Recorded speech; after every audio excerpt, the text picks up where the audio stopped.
Important update about YouTube playlists. Hey everyone.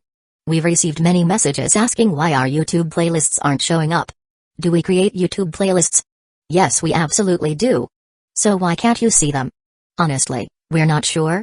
We've been in contact with YouTube support for several months now, but we still haven't received a clear answer or solution. After much discussion, our team has decided to take matters into our own hands. We believe the issue might be related to the number of playlists we've created on a single channel, possibly too many. Our solution? We're launching 2 additional YouTube channels, giving us a total of 3. This way, we can organize our audiobooks better and avoid the playlist visibility issue in the future. This change only affects our YouTube audience. If you're a patron supporter, you can still access all our audiobooks by visiting the collection menu on Patreon. Thanks so much for your time and continued support. Happy listening, and who will lead them? Hiruzen clung to his argument. Though he agreed young Shinobi should take the reins, he still felt the pull of duty. Tsunade didn't give him a chance to argue further. Orochimaru will oversee the camp. Takeya, Minato, Nawaki, and Kushina will handle the battlefield. That's all there is to it. You want a war? Bring it on. Hidden Leaf Village wasn't afraid. Tsunade had full confidence in the new generation of shinobi. Against such formidable talents, what did Hidden Stone's village have to offer?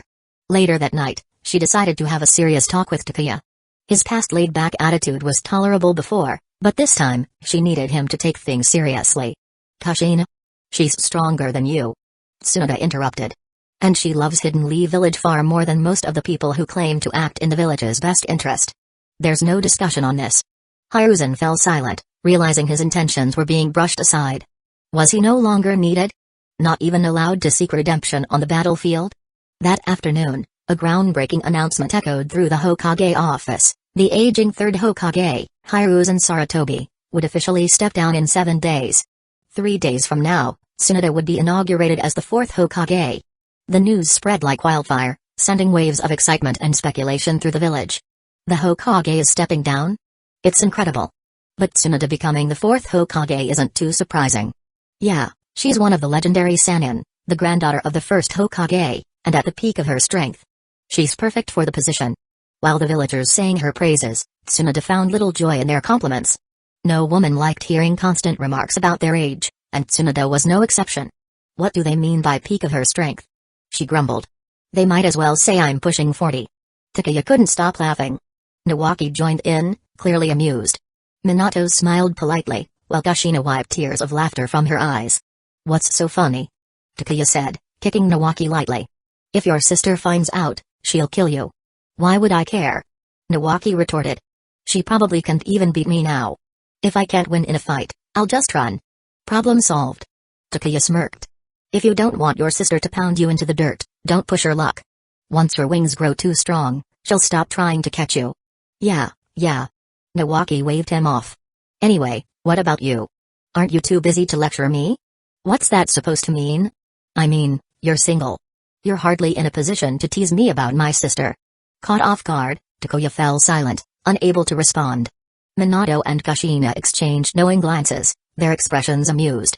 Blushing, Nawaki mumbled, I've been thinking about asking Mikoto Uchiha to introduce me to someone. There was a really pretty girl with her yesterday. This kid has guts, Takeya thought, chuckling to himself. Nawaki's fascination with the Hyuga and Uchiha clans was a bold move, given how rarely those families married outsiders. Still, with Tsunade ascending to Hokage, political ties with the Uchiha wouldn't be out of the question. Chapter 489, Snowy Awakens. News spread quickly, the 3rd Hokage was stepping down, and Tsunade would become the 4th Hokage. Hidden Leaf Village promptly sent invitations to the other villages, inviting them to attend the inauguration ceremony. Whether they would actually come was up to them, but failing to send invitations would reflect poorly on Hidden Leaf Village. Yagura had recently taken over as the 4th Mizukage of Hidden Mist Village.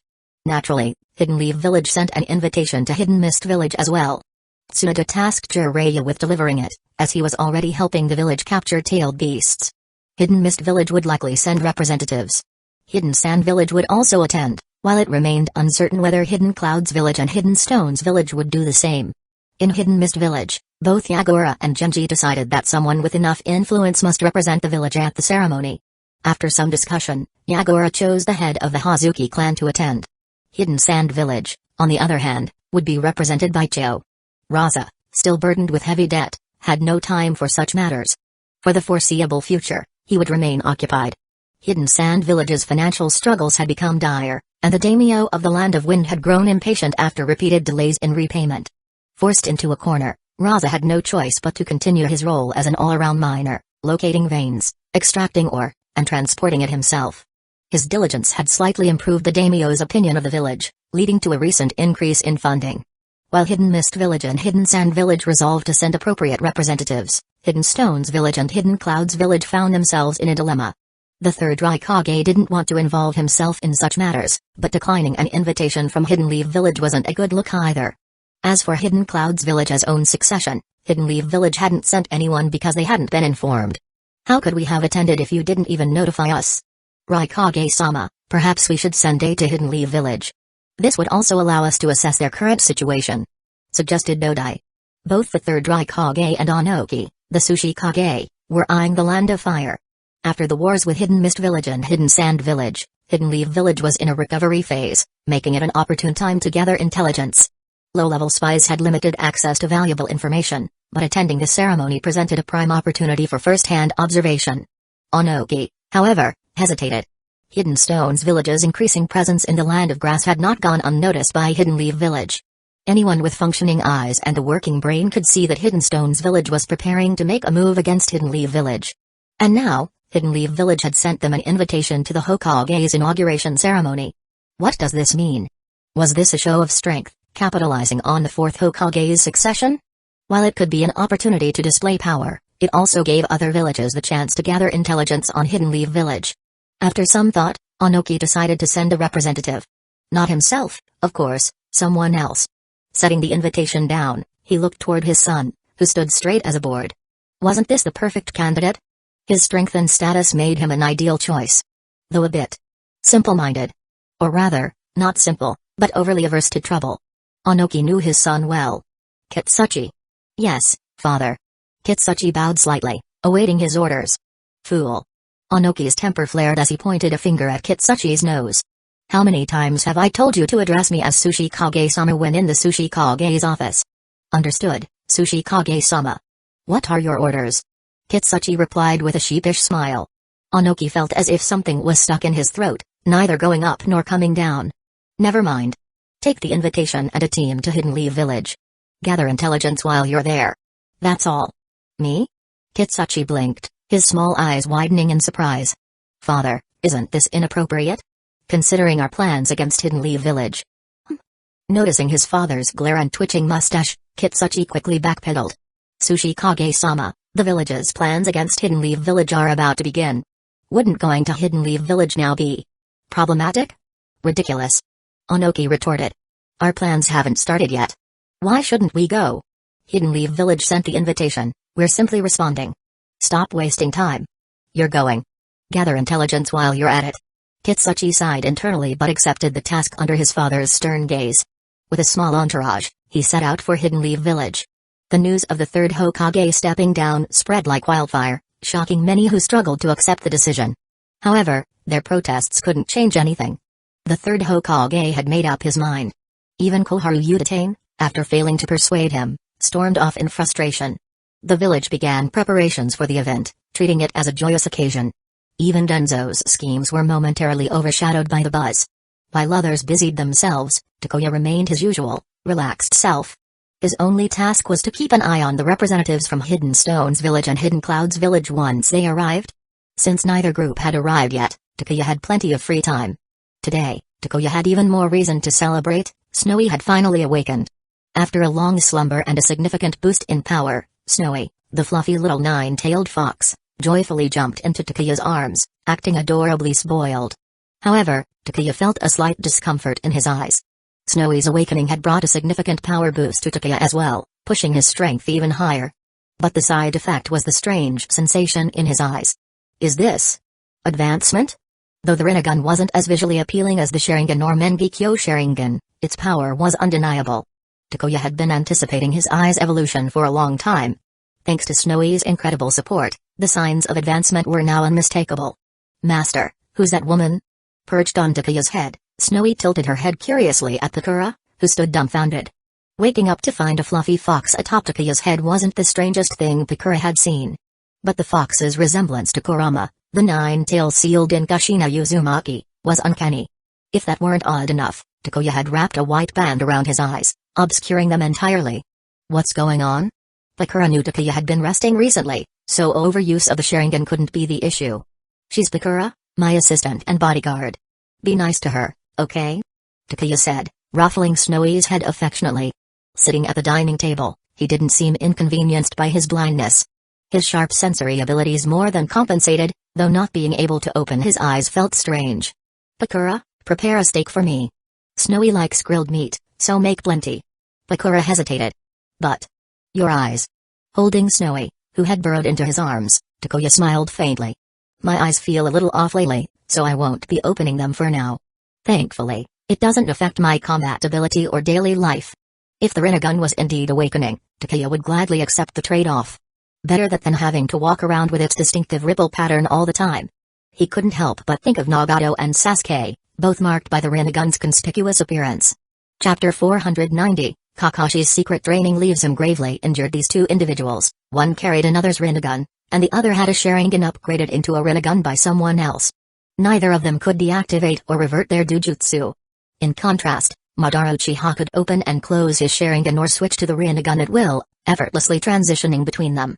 Snowy, the powerful summoned beast rumored to rival tailed beasts, was exactly as described in the intelligence Bakura had read about Takuya. The reports detailed how Takuya possessed an incredibly strong summoned beast resembling the Nine Tails in appearance. Its strength was said to rival that of a tailed beast. Since joining Takuya, Bakura had never seen Snowy, and this was her first encounter. At the same time, Nawaki and Minato arrived, as usual, to freeload off Takuya's cooking. However, the moment Nawaki spotted Snowy, he froze, his smile twisting into an expression more pained than joyous. Minato, on the other hand, laughed heartily. Noticing Bakura's confusion, he explained, Nawaki used to underestimate Snowy. He got beaten up a few times for it, badly. He cried and screamed the whole time. You bastard. Nawaki glared at Minato, wanting to rip the words right out of his mouth. But standing in front of Snowy, he didn't dare move recklessly, afraid of receiving another tail swipe for his trouble. Tsunade was even more excited than Takuya about Snowy's awakening. For her, Snowy's return meant Hidden Lee Village had gained a powerful new combatant. If Hidden Stone's village the heir to start the war, Takuya could unleash Snowy onto the battlefield, which would undoubtedly give Hidden Stone's village a serious blow. Teacher, what's with your eyes? Kakashi's expression was a mix of confusion and concern as he looked at his teacher, whose eyes were covered with a white silk band. They're just feeling a little off. They'll recover soon. By the way, didn't you take Rin out today? Takuya chuckled, patting Kakashi's shoulder and teasing his usually cold but secretly shy apprentice. Since Obito Uchiha's disappearance, Kakashi and Rin had been spending much more time together. They had always been close, but their time together had often been interrupted by the ever-present Obito. With Obito gone, did this count as a blessing in disguise for Kakashi and Rin? Takuya didn't know. However, he suspected that if Obito found out about Kakashi and Rin's growing relationship, he would explode in anger and possibly descend into darkness. After all, Uchiha emotions tended to be extreme, they were either cold and distant like iron, or passionately intense. Obito was undoubtedly the latter. After losing his grandmother, Rin had become his sole emotional anchor. Unfortunately, the girl he cherished had found comfort in someone else's arms. Rin went to the hospital today to study medical ninjutsu with her instructor. Kakashi explained awkwardly, his face turning a slight shade of red. I see. Takuya grinned knowingly. Alright, let's get started. Let me see if you've been slacking in your training because of your relationship. Relationship? Were he and Rin really in one? Kakashi wasn't sure. They hadn't explicitly stated their feelings, but their interactions resembled that of a couple. Still inexperienced in relationships, Kakashi couldn't quite pinpoint where they stood. Considering their age, it might take years before they could fully acknowledge their bond. In the ninja world, children matured quickly. It wasn't unusual for them to start dating even before leaving the academy. Even Kakashi's father, Kakashi Hatake, didn't seem to mind his son growing close to a girl. In fact, Sakamo found the situation amusing and often observed with a smile. Had this been in Takuya's previous life, Kakashi might have been dragged back home and scolded for focusing on romance instead of training. Would Obito's eventual descent into darkness be entirely due to Kakashi and Rin? Takuya doubted it. Given Obito's all-consuming affection, he might even bless their relationship with a heavy heart. It was pointless to dwell on such hypotheticals. Besides, some things were beyond Takuya's control. For now, He was more interested in imagining what might happen if Orochimaru stumbled upon Madara's hideout. That would surely be an entertaining encounter. In the meantime, Orochimaru's immediate focus would likely shift to the battlefield when the next war broke out. Your speed is good, and your strength has improved significantly. After a brief sparring session, Takuya nodded in satisfaction. Kakashi's talent was undeniable. In the original timeline, he had gone astray, but under Takuya and Tsukumo's guidance, he was now fully dedicated to refining his lightning style, swordsmanship, and taijutsu. His progress far outpaced his peers at the academy. Lightning style, Thunder Flash. Takuya was caught off guard as Kakashi suddenly charged forward with his katana, executing a perfect Thunder Flash. Using my technique against me? Amused, Takuya raised his Kusanagi sword and struck Kakashi's blade with the sheath, disrupting the chakra-infused lightning surrounding the weapon. Ah! Kakashi winced as the backlash from the disrupted lightning coursed through him, causing his arm to tremble uncontrollably. His face twisted in pain as the muscles in his arm spasmed. With a quick movement, Takuya knocked the weapon from Kakashi's hands and pressed the sheath against his forehead. I know you're talented, but I've warned you before, even if you manage to learn this technique on your own, you can't use it until your body is ready. Do you understand? Thunder Flash was not something Takuya had taught Kakashi. Instead, Kakashi had secretly learned it on his own, likely with the help of Tsukumo's guidance. No matter how gifted a child was, advanced techniques like Thunder Flash, considered an S-rank jutsu by both the third Hokage and Tsunade, required proper training and preparation. Kakashi's attempt to mimic it without fully mastering the fundamentals was reckless.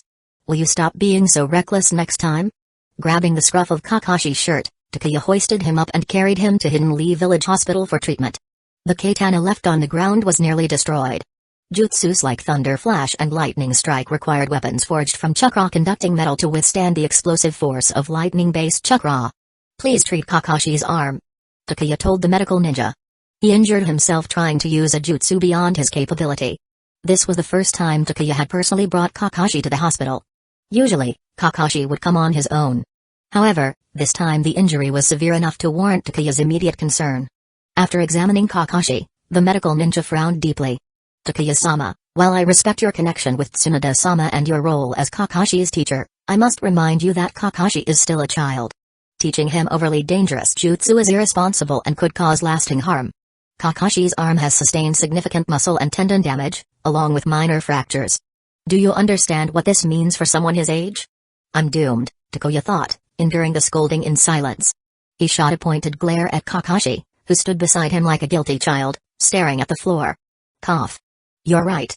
This was my fault. Let's focus on treating him for now, Takuya said, attempting to defuse the situation.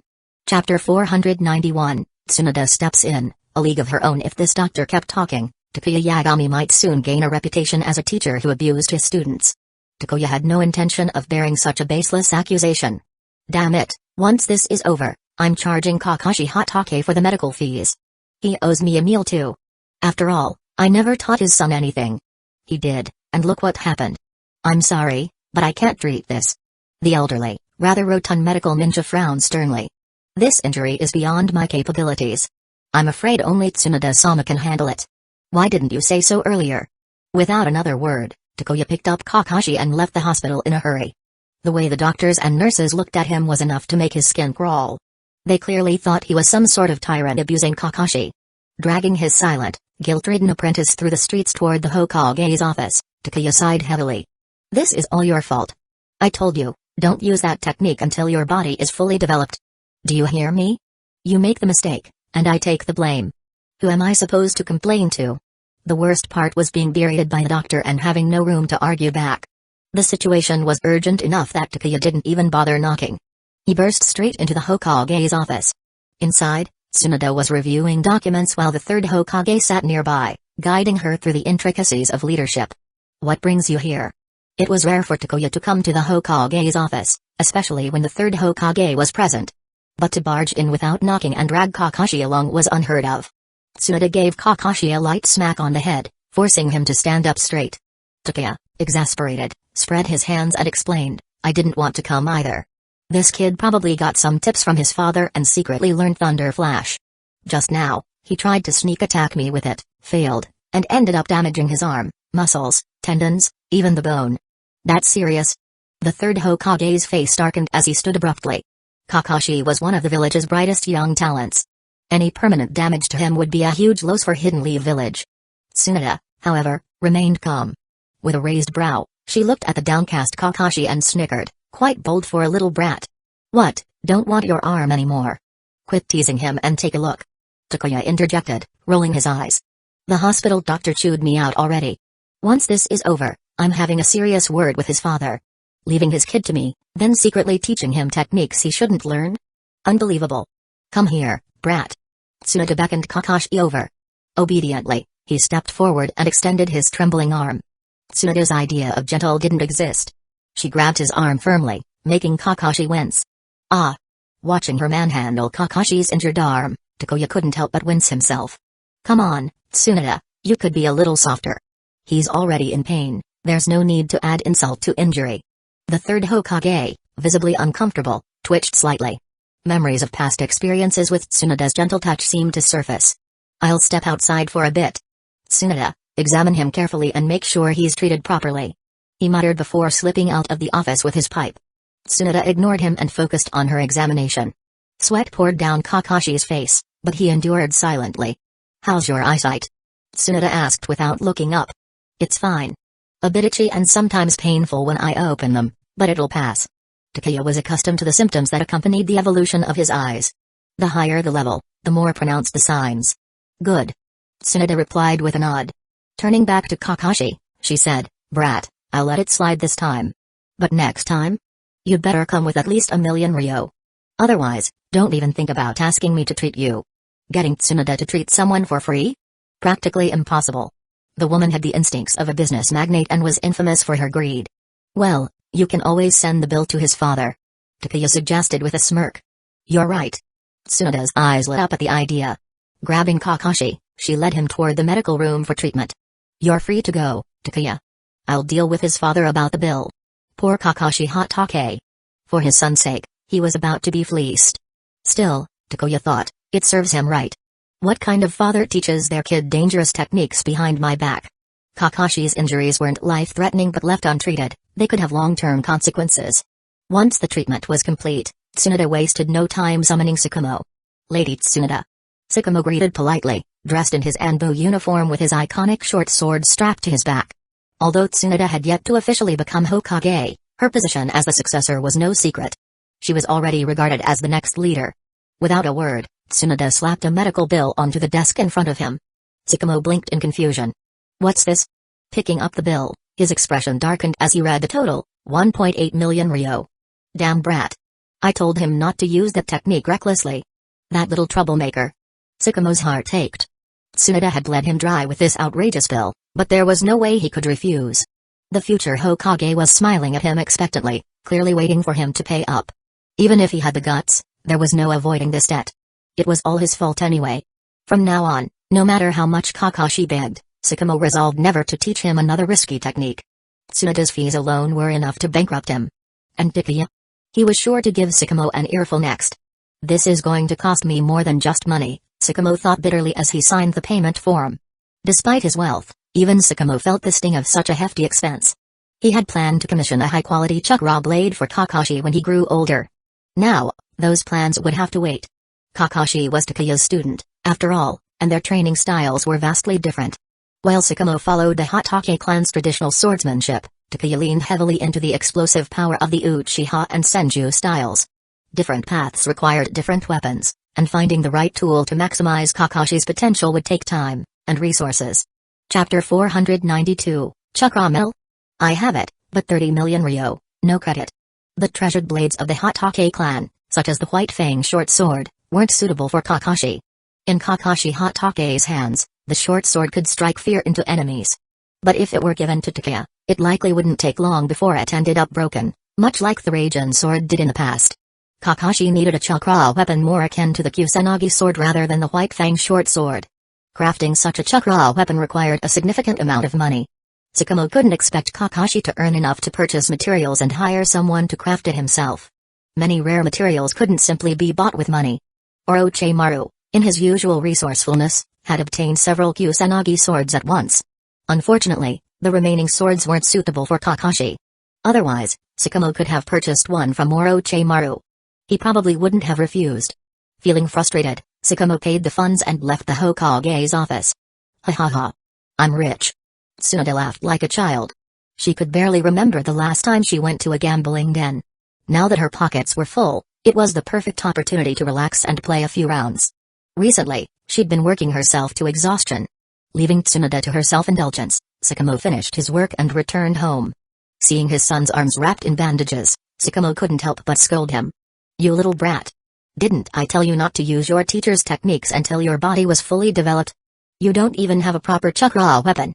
Don't you know using unstable lightning chakra can harm your body without the right weapon to channel it? Kakashi lowered his head, guilty and silent, enduring the scolding without protest. Tsukumo berated him to his heart's content. Kakashi regretted his actions deeply. Desperate for Takuya's approval and praise, he had acted impulsively. And ruined everything. Even worse, he dragged Takuya into the situation, causing the Hidden Leaf Village hospital doctors to lash out at him. After venting his frustrations, enlightened by the thought of only losing over 1 million ryo, Tsukumo ruffled Kakashi's hair to comfort him. Rest and recover for now. Once your body heals, you can resume training. I'll figure out a way to get you a suitable weapon. Oh, by the way. Tsukumo added as he turned to start preparing dinner. Besides your injured arms, nothing else happened today, right? Kakashi tilted his head, thinking for a moment, then weakly replied, Teacher took me to the hospital. And the doctors yelled at him. Tsukumo froze. Damn it. I don't have a son like you. He had thought dealing with Tsunade's demands had wrapped things up. But now there was another headache, Takuya. The next morning, Tsukumo took the day off, bringing Kakashi and some gifts to Takuya's house. The moment they stepped inside, they were greeted by a barrage of scolding. Are you out of your mind, Tsukumo? Handing such a dangerous technique to a child? Didn't I say I'd personally guide him when the time was right? Seriously? You let him attempt it without a suitable weapon? Aren't you afraid of crippling his hands? Powerful techniques come with serious risks, and you know that better than anyone. What are you, a child yourself? Takuya's tirade nearly drenched Tsukumo in saliva. Haha, my apologies, my apologies. It won't happen again, I swear. Tsukumo tried to laugh it off, quickly changing the subject. Again? Takuya's voice rose several notches. Kakashi instinctively took a step back, worried he'd get caught in the crossfire. Poor dad. The only reason he's not hitting me must be because I'm his biological son. Bakura handed Kakashi a bottle of milk with a straw already inserted. Snowy, lying on the sofa, looked at Kakashi with schadenfreude in its gaze. Serves you right, brat. Master's techniques aren't for just anyone to mess around with. In the end, the apology session concluded with Tsukumo being thoroughly berated. You're dead meat, kid, Tsukumo thought, casting a fierce glare at Kakashi. Once you're healed, I'll deal with you personally. Seeing that Takuya was still fuming, Tsukumo awkwardly laughed. This time was my fault. It won't happen again. Actually, I've been trying to get Kakashi a proper chakra weapon, but chakra metal is just too expensive and rare. Even with his status and connections, it was incredibly difficult for Tsukumo to acquire enough chakra metal. That spoke volumes about how precious it was. To make matters worse, the village's supply of chakra metal had been nearly depleted by Danzō in the past. Although some had been replenished over the years, the quantity was still insufficient, and it couldn't all be allocated to Tsukumo, even with his hero status. Chakra metal? Takuya happened to have plenty of it. However, Kakashi didn't need a weapon like the White Fang short sword, it was too fragile. He required something akin to the Kusanagi sword. Crafting such a weapon not only required chakra metal but also rare minerals. On top of that, they would need to hire a master craftsman from the land of smithing, which would cost a small fortune. Fortunately, the chakra metal Snowy had taken from Danzō had been sitting unused in Takuya's stash. It finally seemed to have a purpose. Raising an eyebrow, Takuya extended a hand towards Tsukumo. What now? Was scolding me not enough? What's with the outstretched hand? Chakra metal, I have. Enough to craft a weapon. But remember, 30 million ryo, no bargaining, no credit. PFFTU and Tsunade must have been born from a money tree. It's always about money. Tsukumo was dumbfounded. Even Kakashi was shocked. 30 million ryo, just for the chakra metal. And that didn't include the other materials. Wait. You have chakra metal? Tsukumo immediately grasped the significance of Takuya's words. Takuya, unimpressed, snapped, What, you thought it'd be free? You're not that greedy, are you? Friendship was one thing, business was another. For ordinary items, Takuya wouldn't mind giving them away. But for something worth tens of millions of ryo.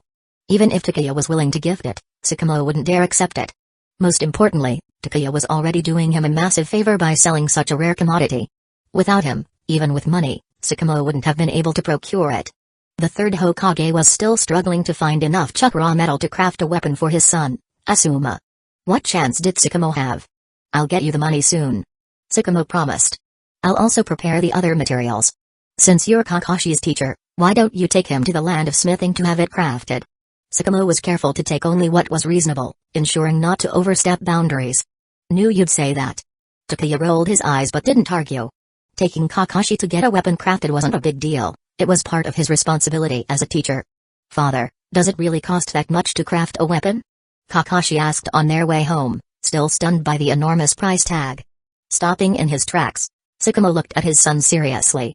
Kakashi, you need to understand. Being a ninja is a high-risk profession. But it's also highly rewarding. The stronger you are, the faster you earn. Without your teacher's connections, I wouldn't have been able to buy such rare chakra metal, even if I had the money. Do you understand? Kakashi nodded, finally grasping the weight of his father's words. Chapter 493, Nagato, Konan, and Yahiko, all of them have arrived in the world of Naruto, aside from people like Tsunade, the big spender. Or Orochimaru, the research-obsessed madman, or Konan, the walking pile of explosive tags. Most powerful ninjas really weren't lacking in money.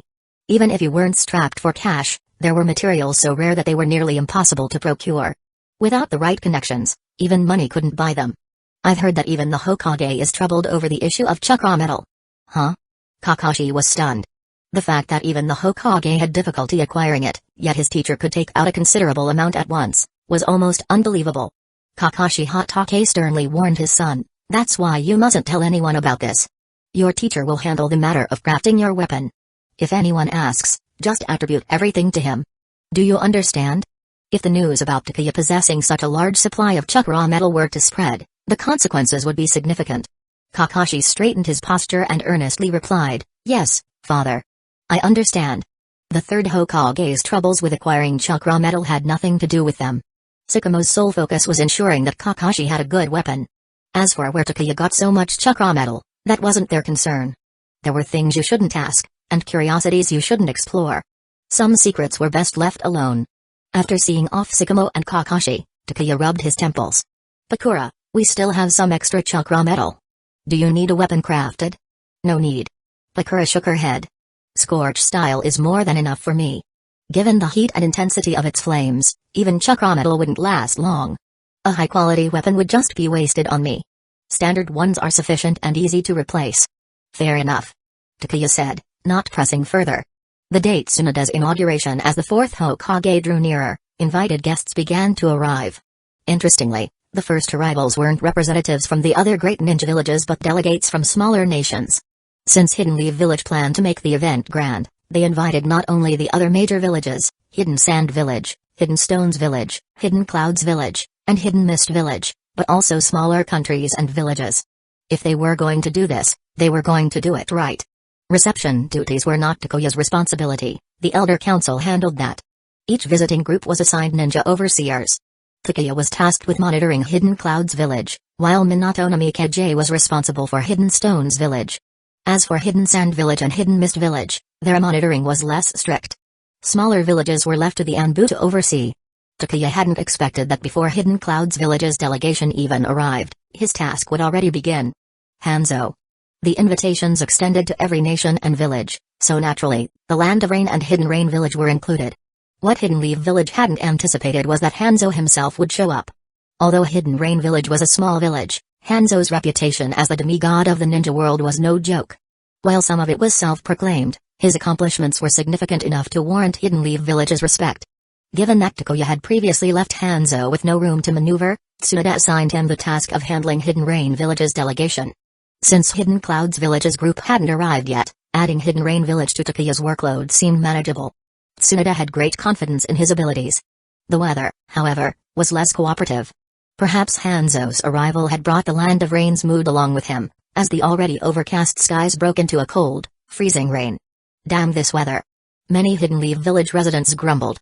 Freezing rain was worse than snow, cold, wet, and slippery. The low temperatures caused thick layers of ice to form on the roadsides, making walking treacherous. While ninja could navigate icy terrain with ease, ordinary villagers weren't so lucky. Minor injuries like bruises were common, but some unlucky individuals even fractured limbs. As a result, The Hidden Leaf Village hospital became busier than ever. Standing at the gates of Hidden Leaf Village, Hanzo felt a mix of emotions as he approached. It had been years since he'd left the borders of the Land of Rain. He had almost forgotten what it felt like. His relationship with Hidden Leaf Village's leadership was also strained. Nearly killing Danzō had ensured that.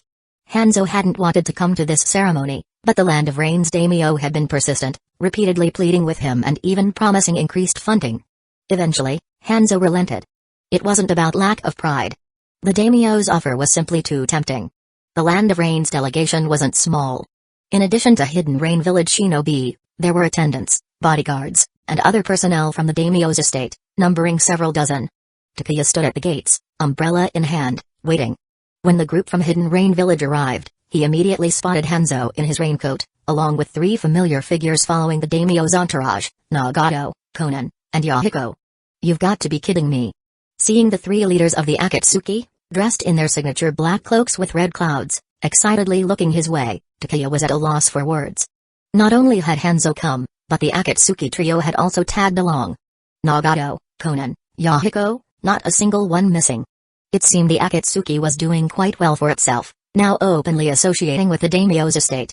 Although the Land of Rain's daimyo wasn't wealthy, a daimyo was still a daimyo. With his backing, the Akatsuki had gained much-needed resources and legitimacy. Apparently, Takuya's previous guidance had worked. Instead of recklessly clashing with Hidden Rain Village and antagonizing Hanzo as they had in the original timeline, the Akatsuki had chosen to align themselves with the daimyo. This allowed them to develop under his banner, avoiding unnecessary conflict. In the original timeline, Jiraiya had protected the trio for years, instilling them with idealistic dreams. Once they grew stronger, their naive approach to establishing the Akatsuki led to constant clashes with Hidden Rain Village and Hanzo, making their path incredibly difficult. But in this timeline, without Jiraiya's direct influence or protection, the trio had learned the harshness of reality on their own. They had chosen a more pragmatic path, focusing on survival and development. By cooperating with the daimyo, the Akatsuki provided him with protection while gaining the resources and legitimacy they needed to grow. This arrangement also meant fewer direct conflicts with Hidden Rain Village. Although Hanzo and his village weren't particularly fond of the Akatsuki, they refrained from targeting the group outright, unwilling to risk offending the daimyo.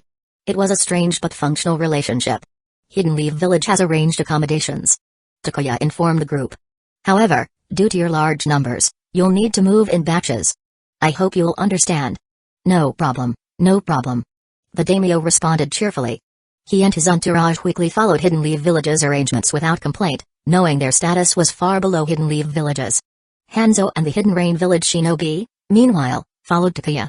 Hidden Leaf Village had deliberately separated the daimyo's entourage from the ninja, making it easier to manage and monitor them. I thought someone else would be assigned to greet me. Hanzo said, walking behind Takuya. He was clearly observing him, his masked face silently questioning why Takuya wore such an odd accessory. Takuya turned back, flashing a polite smile. Since there are many guests, and I had some free time, I was assigned to welcome you and the Hidden Rain Village delegation. I hope you'll understand. Could I say I don't understand? Chapter 494, Hidden Leaf Village keeps its grudges, no matter how long ago they started. When it came to Hidden Leaf Village, one of the 5 great ninja villages, Hidden Rain Village had never been in a position to negotiate as equals. It didn't have that standing in the past, and it certainly didn't now. Small villages remained small villages, even if they had a demigod like Hanzo of the Salamander. His reputation might have been formidable, but it didn't translate into real influence. Unless Hanzo could dominate the entire ninja world like Hashirama Senju once did, he was just another ninja. Watching Takuya's smiling profile, Hanzo sighed.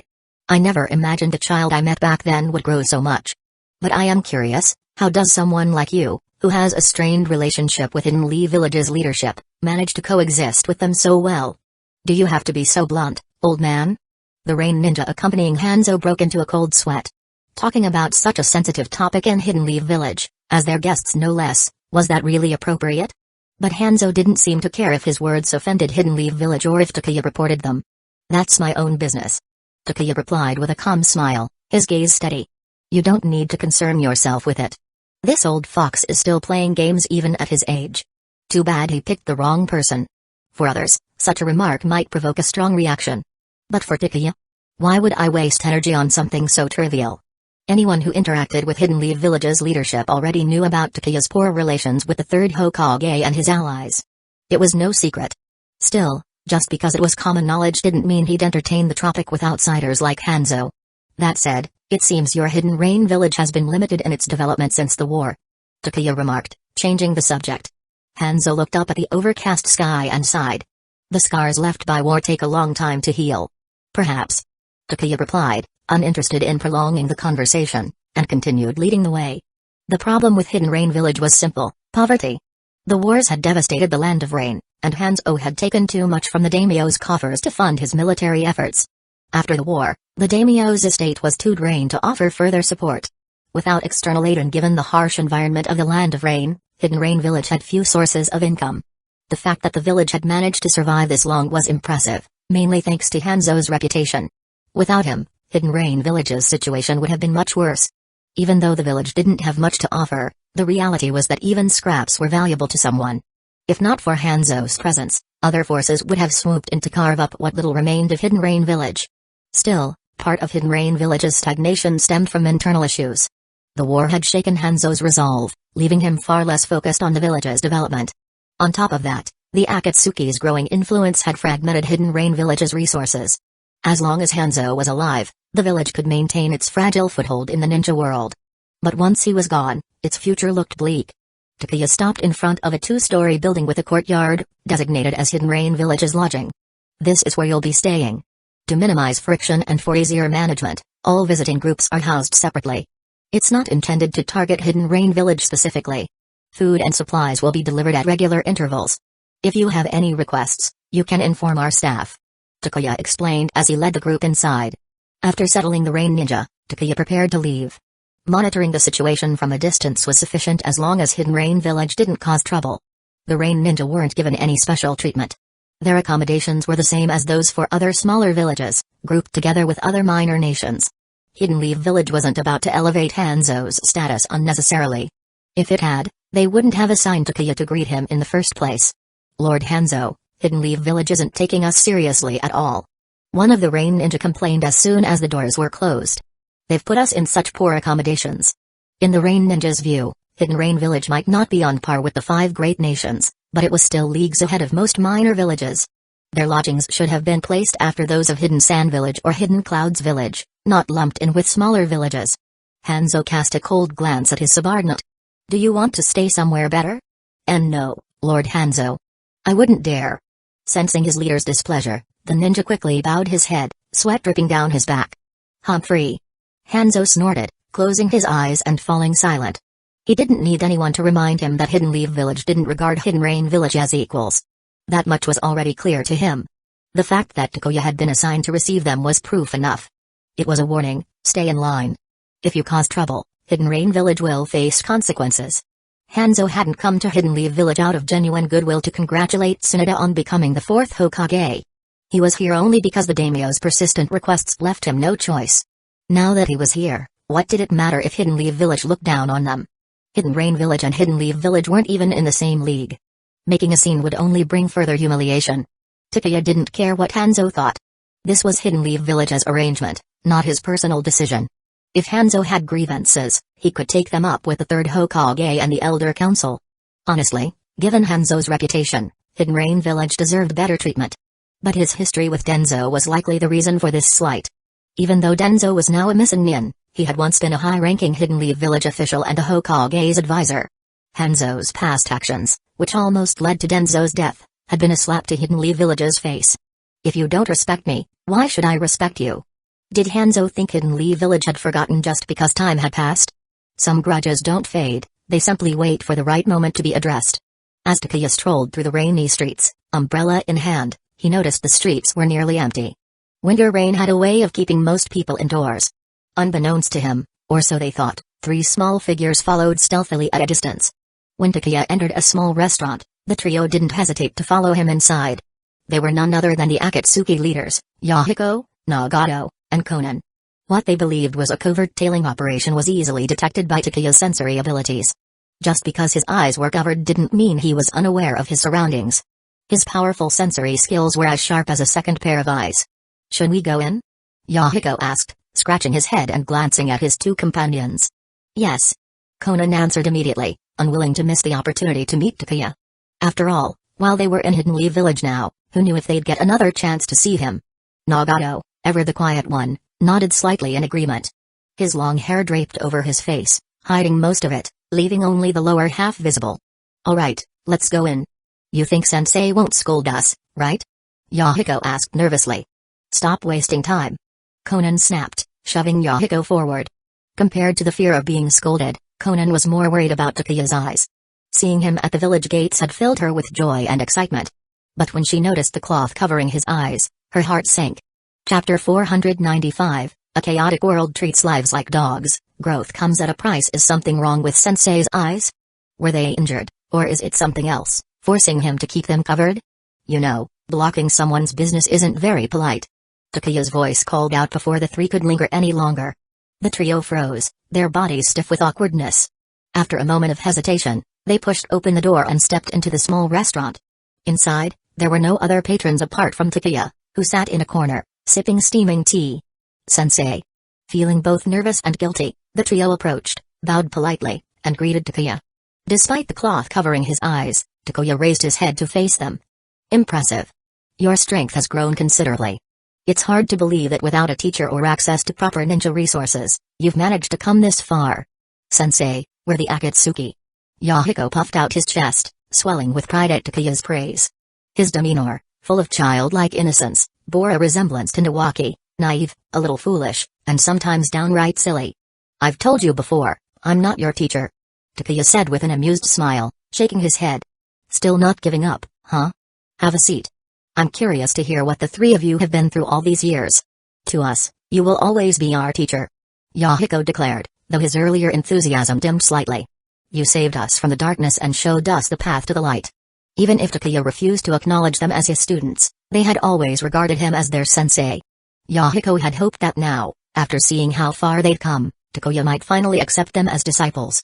But clearly, they were thinking too much. Takuya had never entertained such thoughts. Sit down. Takuya repeated. The trio obediently took their seats. Yahiko and Nagato sat across from Takuya, while Conan, ever bold, chose the spot beside him. Without hesitation, she asked, Sensei, about your eyes. A small white head poked out from under Takuya's clothes, snowy, curious and alert, turned its gaze toward Conan. My eyes have been feeling uncomfortable lately, so I'm keeping them covered. They'll be fine after a while. Takuya said as he patted Snowy's head. Tell me your story. I'm quite curious. Conan hesitated but didn't press further. She began recounting their journey. After the war, the Land of Rain was in chaos. With your support, we managed to gain a foothold in Hidden Rain Village and focused on improving our skills. Once the village settled down, we left to explore the outside world. During our travels, we dealt with many rogue ninja who were causing trouble, and we also obtained some. Conan paused, her expression troubled. The next part of the story was grim. To survive, to grow stronger, and to help others, the trio had resorted to every means possible. Without the idealistic teachings of Jiraiya, their path had been far more ruthless. Nagato, in particular, played a crucial role. To protect Conan and Yahiko, he had used the power of the Rinnegan. This power allowed them to secure the resources and techniques necessary for growth, but it came at a significant cost. Fortunately, as long as Nagato didn't overexert himself, his now matured body could handle the strain. Their journey had been arduous, filled with sacrifices. In the chaotic Land of Rain, where life was worth less than a dog's, 3 children armed with only basic knowledge had managed to rise through sheer determination and grit. Unknown to them, Black Zetsu had been working in the shadows to ensure the Akatsuki trio didn't falter. After hearing Conan's story, Takuya raised a hand, gently ruffling her hair, and offered her a comforting smile. You've done well. There's no need to feel guilty or regretful about the things you've done. These are the prices of growth. If I had grown up in the Land of Rain, my experiences might have been even darker than yours. He poured them a cup of tea. For now, eat and rest. Treat this visit to Hidden Leaf Village as a chance to relax. Joining the daimyo's estate was a wise decision. It's reduced the chances of direct conflict with Hidden Rain Village. With the daimyo's backing, the Akatsuki could develop openly and legitimately. While Hidden Rain Village might find their presence irksome, they couldn't openly oppose them without risking a fallout with the daimyo. Hidden Rain Village was already impoverished and heavily indebted to the daimyo. Now that the daimyo was finally in a position to offer financial aid, targeting the Akatsuki would only disrupt this delicate balance. And never underestimate the importance of money. Without financial support, Hidden Rain Village couldn't develop, and without development, the Land of Rain would remain unstable. Even with the Akatsuki's efforts, Their influence was limited by their lack of strength and numbers. Unlike the original timeline, where the Akatsuki had clashed constantly with Hidden Rain Village, their pragmatic alignment with the daimyo had allowed them to grow without resistance. Ha ha ha. Convincing the daimyo took a lot of effort on my part. Yahiko boasted proudly. Nagato, ever composed, quietly burst his bubble. It was Conan's idea, and she led the negotiations that convinced the daimyo. Yahiko's face turned red with frustration. Can't you let me have this moment? The dynamic between the trio was clear. Yahiko was the determined leader, Nagato the strongest among them, and Conan the strategist who managed the organization's affairs. Watching Yahiko's embarrassment, Conan stifled a laugh, choosing not to intervene. It was evident that their bond was as strong as ever. Chapter 496, Such a waste, a genius comparable to the god of shinobi going blind. The dinner with Yahiko, Nagato, and Conan lasted for hours. They chatted with Takuya until nightfall, and even after Takuya firmly refused their requests to stay longer, the three reluctantly returned to their lodgings. After sending the trio off, Takuya tucked Snowy into his coat and resumed his duties. While the Rain Ninja had been well behaved and showed no signs of causing trouble, protocol demanded vigilance. The last thing he needed was someone tattling to Tsunade and her dragging him into an argument. As representatives from the smaller nations and minor villages settled in, the main event began. The delegation from Hidden Sand Village, led by Chio, was the first among the 5 great ninja villages to arrive in Hidden Leaf Village. That same afternoon, the representatives from Hidden Mist Village and Hidden Stones Village also made their way into the village. The furthest away, Hidden Clouds Village's delegation, lagged slightly behind. Despite being located across the sea, Hidden Mist Village had arrived earlier thanks to its alliance with Hidden Leaf Village. Since the war ended, Mist Village's ships had been granted free passage through Fire Country's waters. This advantage allowed them to outpace Hidden Clouds Village despite the latter's shorter land route. The burgeoning trade route across the sea had not only strengthened relations but also filled the pockets of the daimyo of both the Land of Water and the Land of Fire. Both were practically grinning ear to ear at the revenue pouring in. Hidden Leaf Village and Hidden Mist Village were equally pleased with the arrangement. Each had their own trade caravans, and a wealthy daimyo was more generous with funding. Meanwhile, the delegation from Hidden Clouds Village was still on the road. The son of the third Rukongai, led the group personally, accompanied by the trusted advisor Dodai. Although Hidden Clouds Village was the last to arrive, they were well aware of everything happening in Hidden Leaf Village through their intelligence channels. Other villages have already arrived. Should we pick up the pace? Dodai suggested. There's still time, isn't there? No rush. O replied, shaking his head. He was dragging his feet intentionally, ensuring Hidden Clouds Village would be the last to arrive. It was a calculated move to make their entrance stand out. I heard Yagami Takuya's eyes are in trouble. Is it from overusing his Mangekyō Sharingan? Dodai asked. Takuya's Mangekyō Sharingan was no secret, it had long been known across the ninja world. Hidden Mist Village, in particular, had suffered significantly at his hands. The Kaguya clan had almost been wiped out under his command, with Uchiha forces leading the charge. As one of Hidden Leaf Village's most likely adversaries, Hidden Clouds Village had invested heavily in intelligence on the Uchiha clan. The news of Takuya covering his eyes raised immediate suspicions. Was he losing his sight, like Madara Uchiha once did from overusing the Mangekyō Sharingan? Perhaps. Dodai replied, unsure. But it's true that he's been keeping his eyes covered recently. What a shame. I muttered with disappointment. I was hoping to test my strength against him, to see how strong this so-called genius, said to rival the god of shinobi, truly is. But now. Dodai sighed. I doubt Hidden Leaf Village would let you challenge him. If Yagami Takuya's eyes are indeed compromised, his strength is likely affected. A duel would surely be declined. Too, was a recognized genius. But a match between two prodigies was meaningless if one of them wasn't at full strength. Dodai was confident Hidden Leaf Village wouldn't risk allowing such a fight. Disappointing. Truly disappointing. I said with a sigh, his excitement for the trip dampened. Hidden Clouds Village's primary goal was to gather intelligence and assess Hidden Leaf Village's military capabilities. I had taken it upon himself to challenge Takuya, testing whether he truly lived up to his reputation as a peer of Hashirama Senju. Though Takuya's feats had spread across the ninja world, his defeat of the third Kazekage being a standout, Hidden Clouds Village remained skeptical. They suspected his abilities were exaggerated. In Hidden Leaf Village, Takuya lounged in a chair, sipping a drink that Takura had handed him. These Hidden Clouds Village folks are really dragging their feet. They're the only ones left, and they're still not here. Takuya remarked, yawning. Their motives were obvious. Hidden Clouds Village wanted to make a grand entrance, ensuring their arrival stood out. They're doing this on purpose. Takuya said with a wry smile. Even Hidden Mist Village managed to arrive early. No way Hidden Clouds Village is just taking their time. Bakura, standing nearby, reported, the Rain Ninja haven't made any suspicious moves. They've stayed in their lodgings the entire time. Smart move on Hanzo's part. Takuya commented, grinning slightly. He chased Danzo down and dealt a significant blow to the village, embarrassing Hidden Leaf Village in the process. It's no surprise Tsunade didn't interfere with the Elder Council's decision to give him the cold shoulder. If he stirs up trouble now, it'll only embarrass Hidden Rain Village. Better to stay put.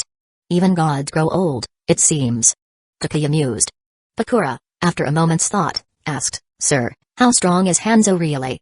She had heard stories of him since childhood but had no concrete understanding of his abilities, especially since he had been reclusive following the Second Ninja War. He's strong.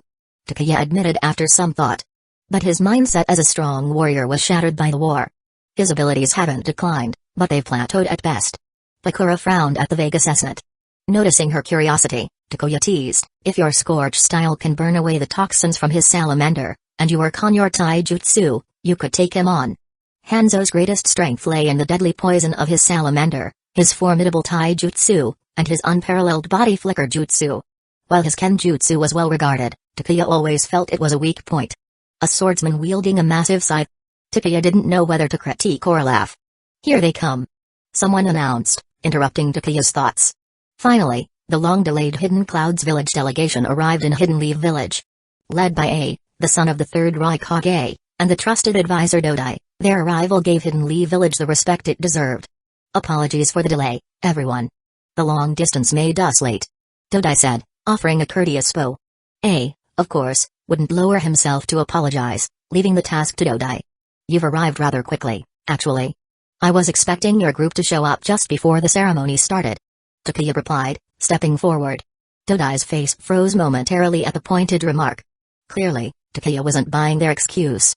Forcing a smile, Dodai said, it wasn't intentional.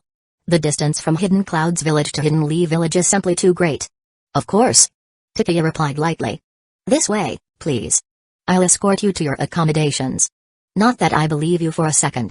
Chapter 497, you won't fight someone who's nearly blind? Are you scared? Are you looking down on Hidden Clouds Village? A demanded, his voice brimming with fury.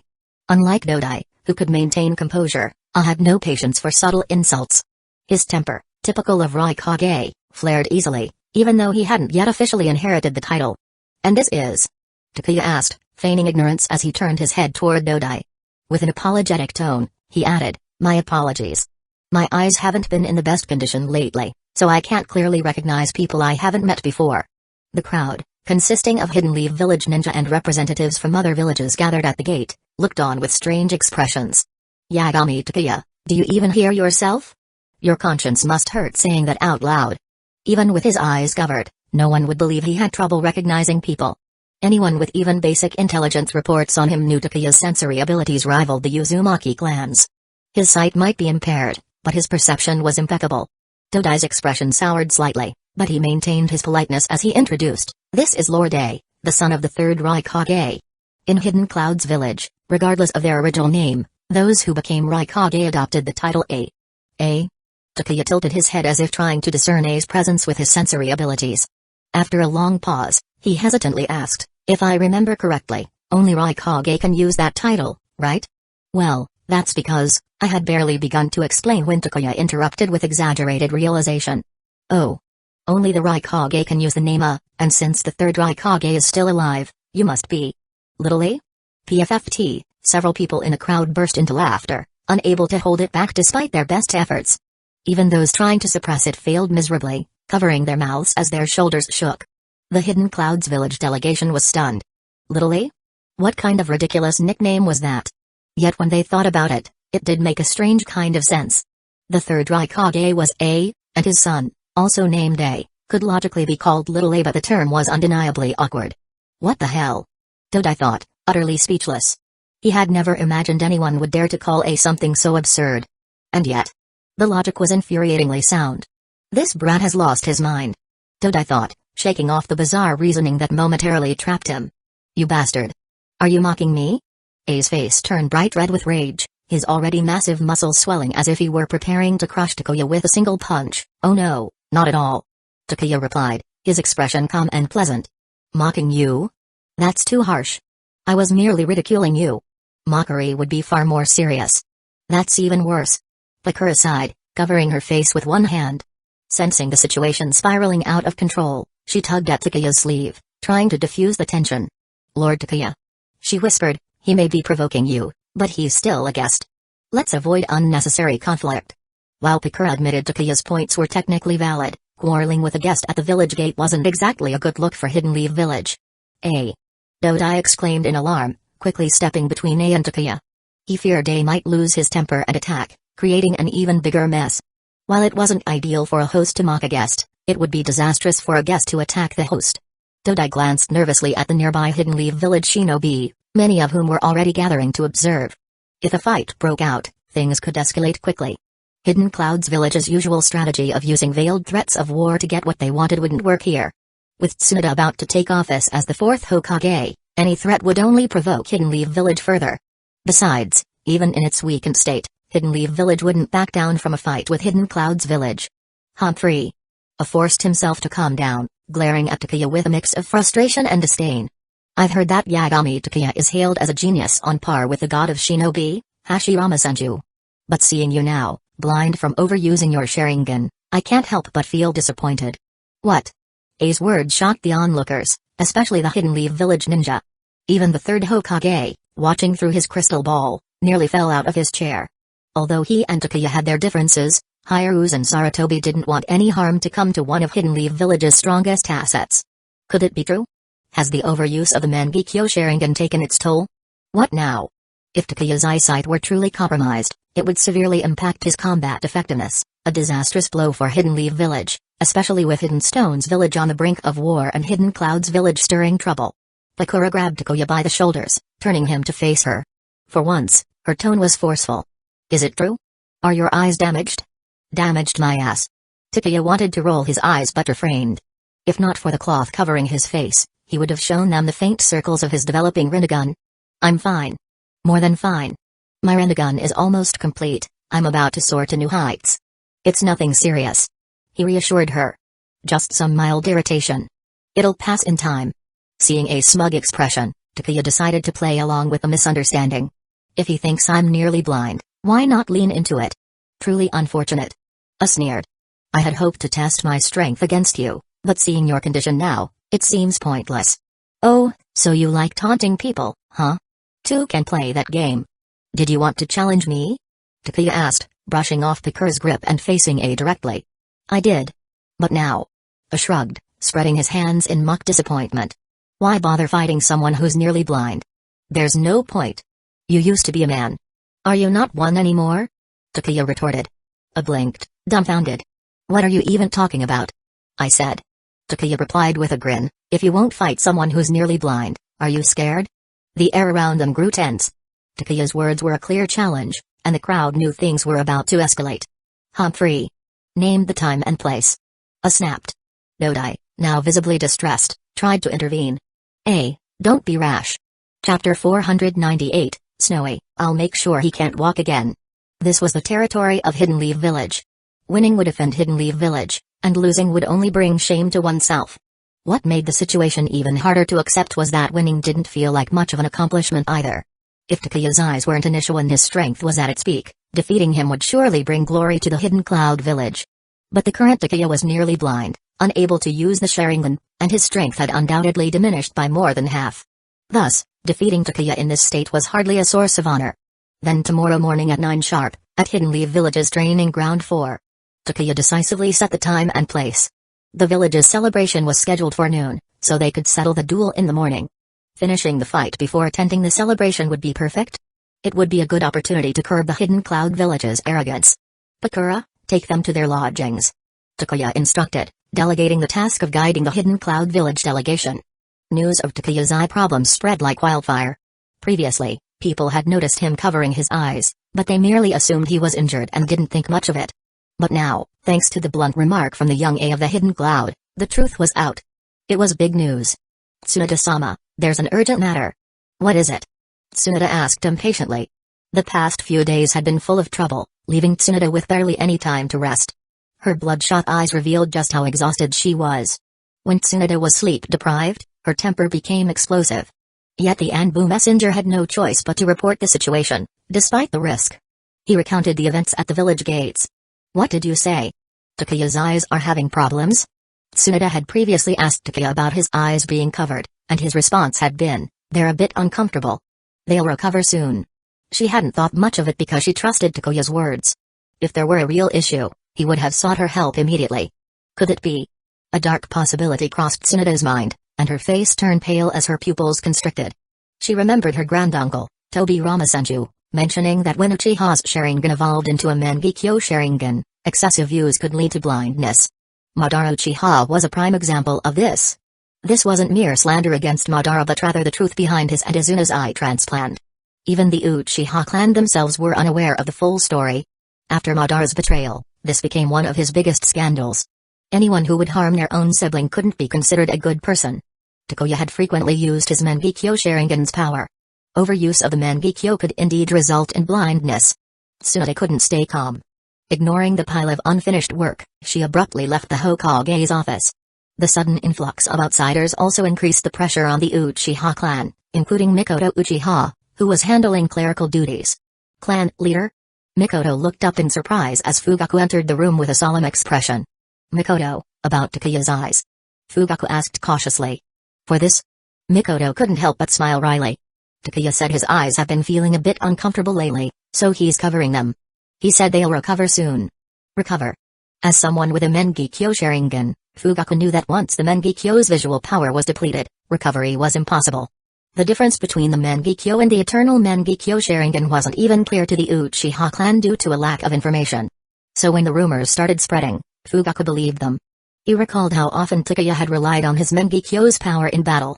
After hearing this from Fugaku, Mikoto's face turned pale. Without saying a word, she dashed out of the room. Sigh. Watching Mikoto's hurried departure, Fugaku let out a deep sigh.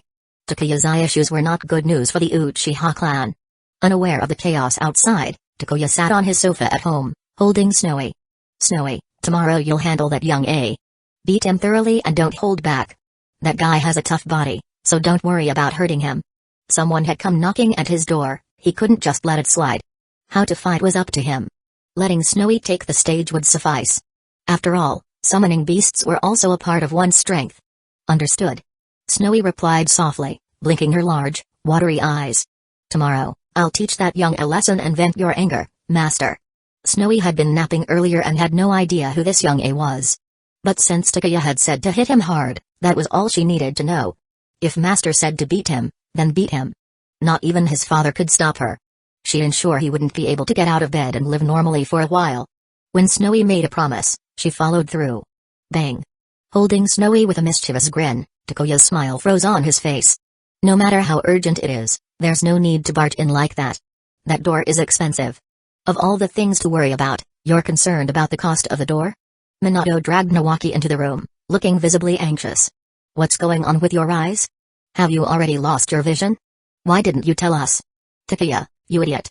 Do you even consider us your brothers? Your friends?" Nawaki was furious, pointing an accusing finger at Takuya as he berated him. He looked so agitated it seemed he might start swearing. What had Master done to upset them so much? Snowy blinked in confusion. Did Master really have an eye problem? It didn't seem like it. Even Nawaki, who usually feared Snowy, was too upset to care about her presence. That showed just how worried he and Minato were. Takuya, the person in question, was completely dumbfounded. "I already told you. My eyes are a bit uncomfortable, but they'll recover soon." "Wait a second. You didn't actually believe what that young A said, did you? Come on, use your brains. You'd rather trust his words over mine?" Takuya felt utterly speechless. It was just a tactic to mock and provoke him. There was no reason why he, Takuya Yagami, could mock young A, but young A couldn't retaliate with some trash talk. And they fell for it.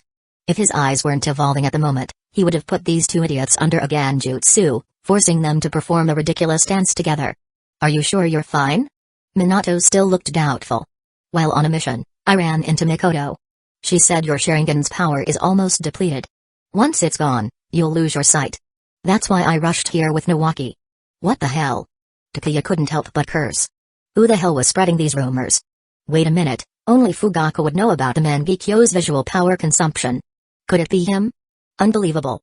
Others spread rumors, and you added fuel to the fire? You're something else. Just wait. I'll remember this. Chapter 499, Is Snowy that amazing? She can even restore visual power. What's this about Mangekyō Sharingan's visual power depletion? Don't you think you owe us an explanation? At the front door, Tsunade arrived with a stern face, accompanied by Mikoto Uchiha. Not far behind them were Kushina and Pakura. Great. Everyone had gathered. It was getting lively today, so lively that even Tsunade, who had been running around non-stop, had come storming in. Clearly, rumors could be deadly. Wait, there was someone else approaching. Sensing the presence within his detection range, Takuya sighed in resignation. I'm just here to take a look.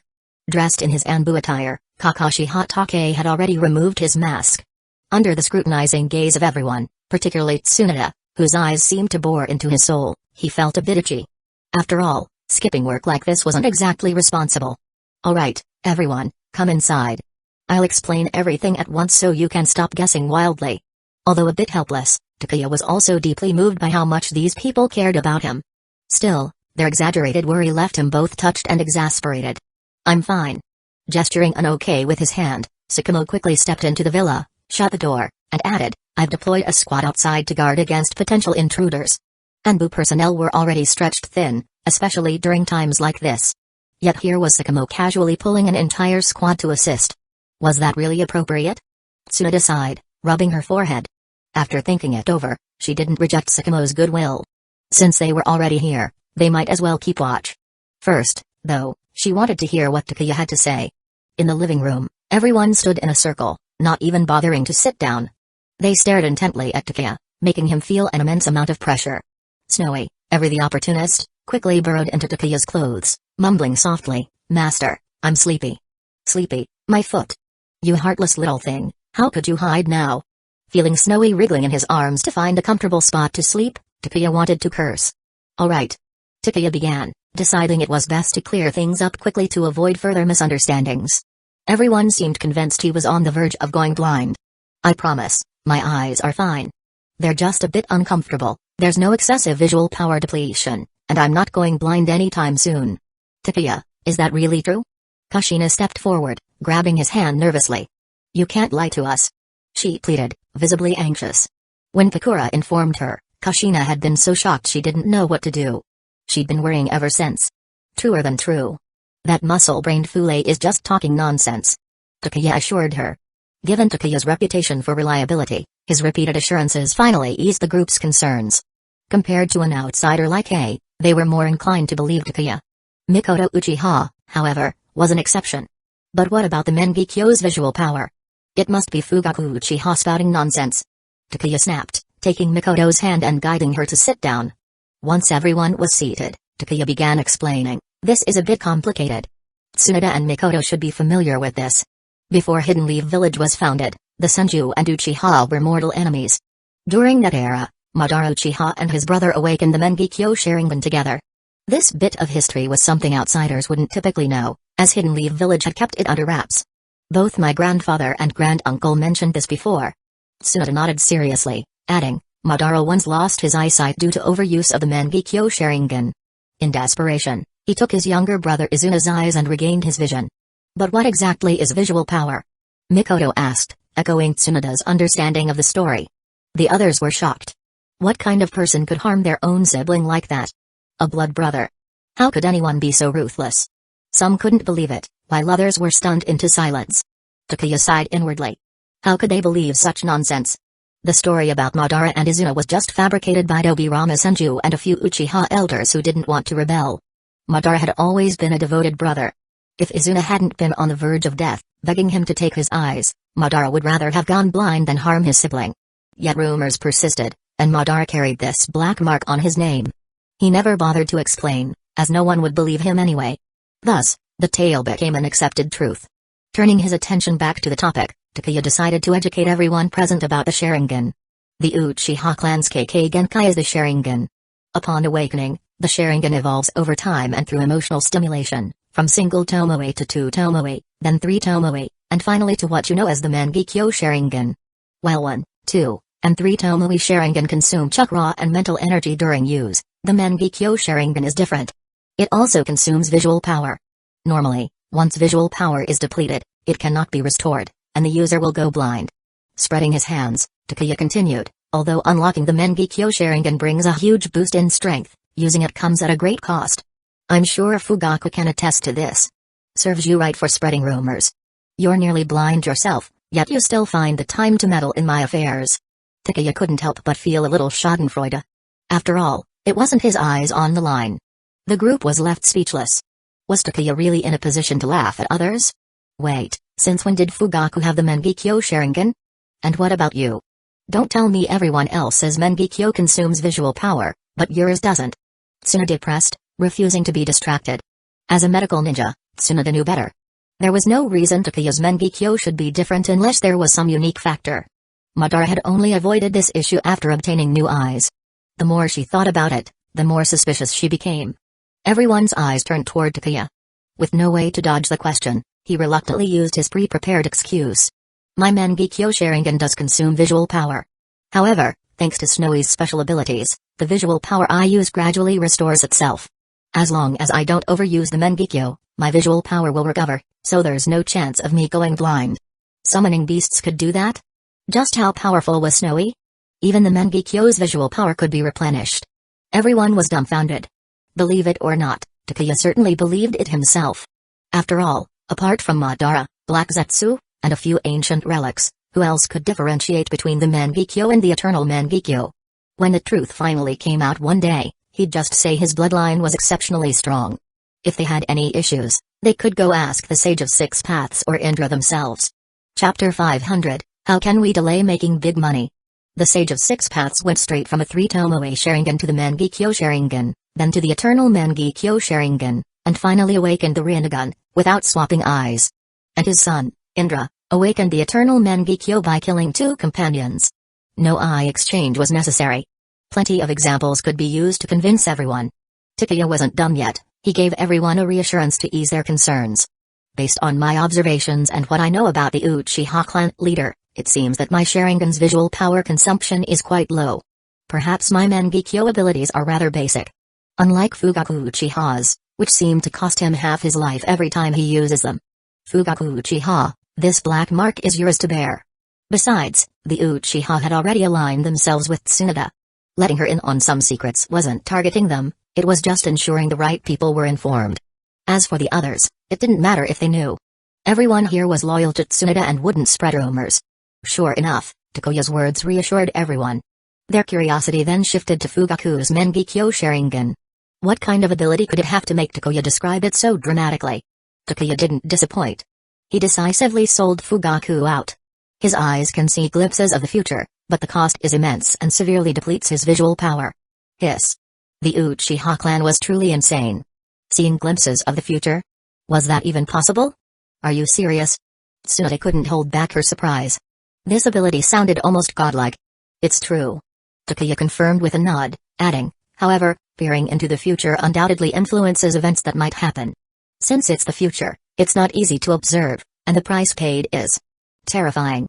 Takuya was convinced that with a few more uses, Fugaku's eyes would undoubtedly fail. Moreover, what Fugaku could see was quite limited. What has he seen? Tsunade pressed. Some not-so-great things.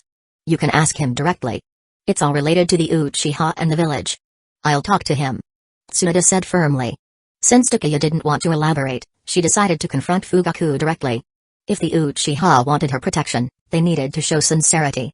Tsunade wouldn't deliberately target the Uchiha, but the clan had to contribute if they wanted benefits. Nothing came free. Phew, that scared me. Minato said, exhaling in relief. His signature sunny smile reappeared. But Snowy is truly amazing, being able to restore even Mangekyō Sharingan's visual power. Humphrey. Hearing the praise, Snowy woke up immediately. She poked her little head out from Takuya's collar and proudly raised her long neck at everyone. The sight was so comical that everyone wanted to laugh but didn't dare. They were afraid of angering Snowy and getting swatted. Nawaki was the perfect example, his sharp tongue often earned him a beating from Snowy, leaving him yelping in pain every time. Since everyone's here, why not have a dinner gathering? Tomorrow is the opening of the celebration, and that's worth celebrating. Takuya suggested. I'll handle it. Mikoto said, pressing Takuya back onto the sofa. Given his condition, there was no way she would let him cook. I'll help. Kushina offered. While her cooking wasn't great, she could still assist. Work? Tsukumo initially wanted to bring up his duties.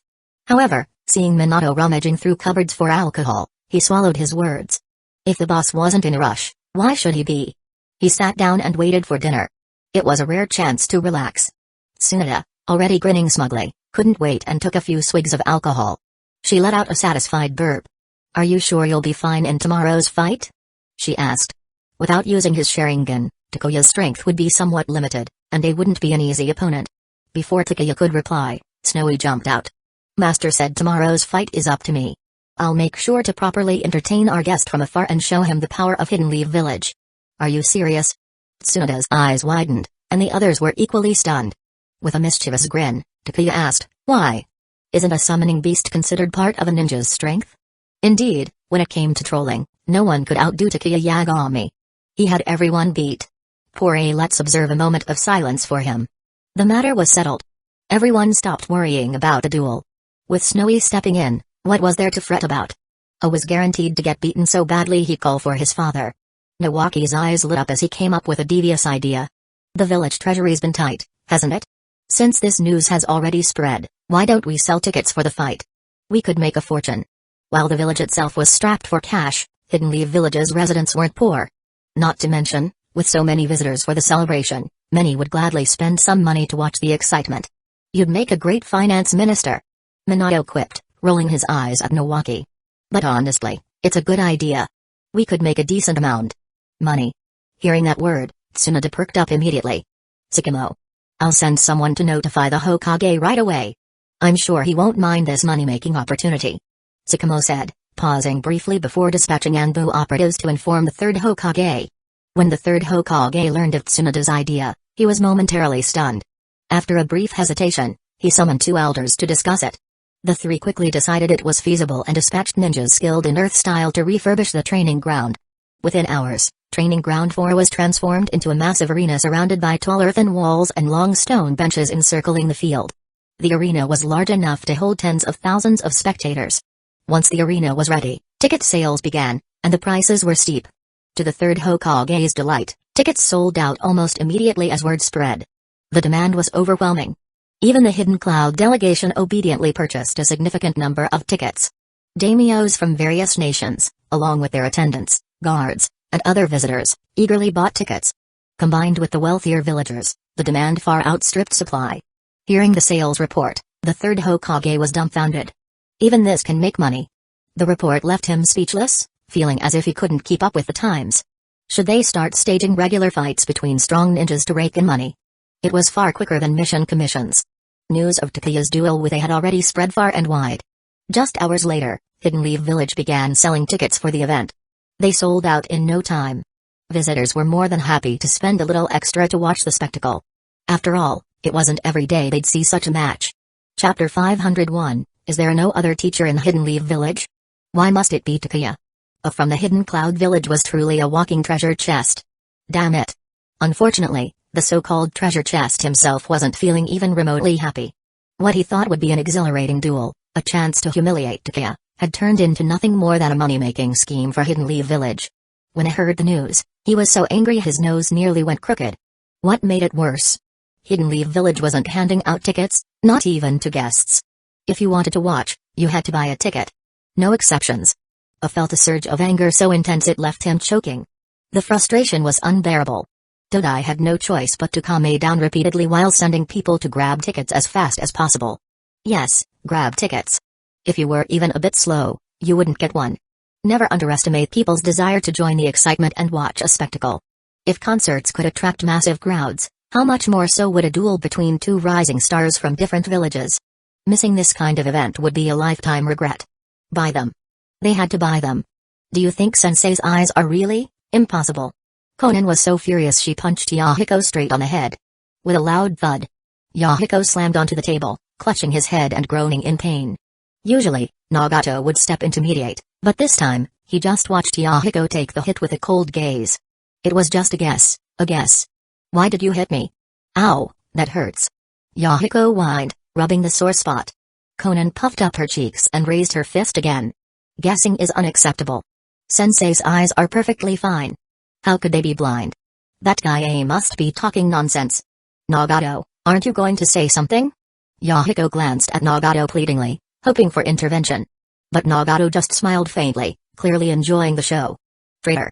Yahiko thought, holding his head and dodging Conan's punches. After giving Yahiko a solid beating, Conan finally calmed down. Only then did Nagato casually add, although sensei is covering his eyes, my sensing ability tells me they don't show any signs of blindness. A blind person's eyes would be lifeless. Even with something covering them, Nagato's Rinnegan could confirm this wasn't the case with Takuya. In other words, Takuya's eyes were fine. See? I told you sensei's fine. Conan huffed, glaring at Yahiko. Yahiko smiled wryly. We already bought tickets, so we'll see for ourselves tomorrow. I wonder how strong sensei really is. Those tickets were ridiculously expensive. The cost of 3 tickets made Yahiko's heart ache. Despite Akatsuki's outwardly impressive image and the financial support they received from the Rain Country's daimyo, most of their funds were used for weaponry and disaster relief. While they seemed prosperous on the surface, the organization was secretly broke. Watching sensei's battle is worth any ticket price, Nagato said matter-of-factly. Conan nodded in agreement. Feeling outnumbered, Yahiko decided to keep his distance from his 2 companions, who were still fired up. Otherwise, he risked more punches. Meanwhile, a drunk Tsunade arrived at the Uchiha compound with Kakashi Hatake in tow. Fugaku Uchiha was taken aback but courteously welcomed them. Greetings, my lords. Seeing Itachi Uchiha bowing respectfully, Tsunade said in surprise, this is your son, Itachi Uchiha. Yes. Fugaku replied with a rare, proud smile. Though young, Itachi has always been gifted. He picks things up quickly, and I'm considering finding him a teacher. Itachi, go play for now. Fugaku instructed. Yes, father. With his father's permission, Itachi left obediently, planning to find his friend, Shizue Uchiha, to play together. Due to changes in Mikoto Uchiha's circumstances, Fugaku had remarried earlier than in the original timeline, which meant Itachi was born a few years earlier. As a result, he was now the same age as Shizue rather than being his elder brother. As an Uchiha, it shouldn't be difficult to find a suitable teacher for your son. Tsunade commented. Instead of replying, Tsukumo gave a polite but vague response, smiling slightly. Unlike the Hatake clan, which was small and had limited options, the Uchiha clan had many strong jonin to choose from. If one teacher didn't work out, they could simply try another. Are you playing the mystic on me now? Fugaku thought, his lips twitching slightly. Fugaku is curious, why hasn't Lord Tsukumo personally mentored Kakashi? He asked bluntly. Ahem. Tsukumo hadn't expected Fugaku, normally so reserved, to strike back like this. Was this the same man? It seemed that when it came to their children, even the most reserved individuals could show their sharp side. The same was true for both Tsukumo and Fugaku. Tsunade, why are all of you fixated on Takuya? Fugaku's intentions were clear, he wanted Takuya as Itachi's teacher. Normally, he wouldn't have to voice such a request, the Uchiha clan had no shortage of strong mentors. This meant he was eyeing someone outside the clan. Within Hidden Leaf Village, there were very few people suitable to mentor someone like Itachi. I won't interfere in such matters, Tsunade said, shaking her head and politely rejecting Fugaku's proposal. If he wanted Takuya as a teacher, he could approach him directly. What if this is an additional condition for the Uchiha's allegiance? Fugaku countered, meeting Tsunade's gaze directly. What? Tsunade's frustration grew. Still, she decided to address the primary matter first. After some thought, she said, Clan leader Fugaku, I believe you already understand our intentions. The conditions should be clear to everyone. I can promise that there will be no deliberate targeting of the Uchiha as long as you remain stable. As for the Uchiha's position in the Elders' Council, the appropriate authority can be returned. She's agreeing to all of this. Fugaku was surprised by Tsunade's straightforwardness. She had laid everything he wanted on the table at once. The removal of discriminatory policies against the Uchiha and the restoration of their rightful authority in the Elders' Council, these were the goals Fugaku had been striving for. As for some Uchiha members dreaming of becoming Hokage, Fugaku had never taken such ambitions seriously. He knew all too well how difficult it was for an Uchiha to achieve that position, it was practically impossible. Since that goal was out of reach, it was better to focus on securing tangible benefits. A bird in the hand is worth 2 in the bush. Even if it meant making some compromises, the Uchiha clan had to secure these benefits.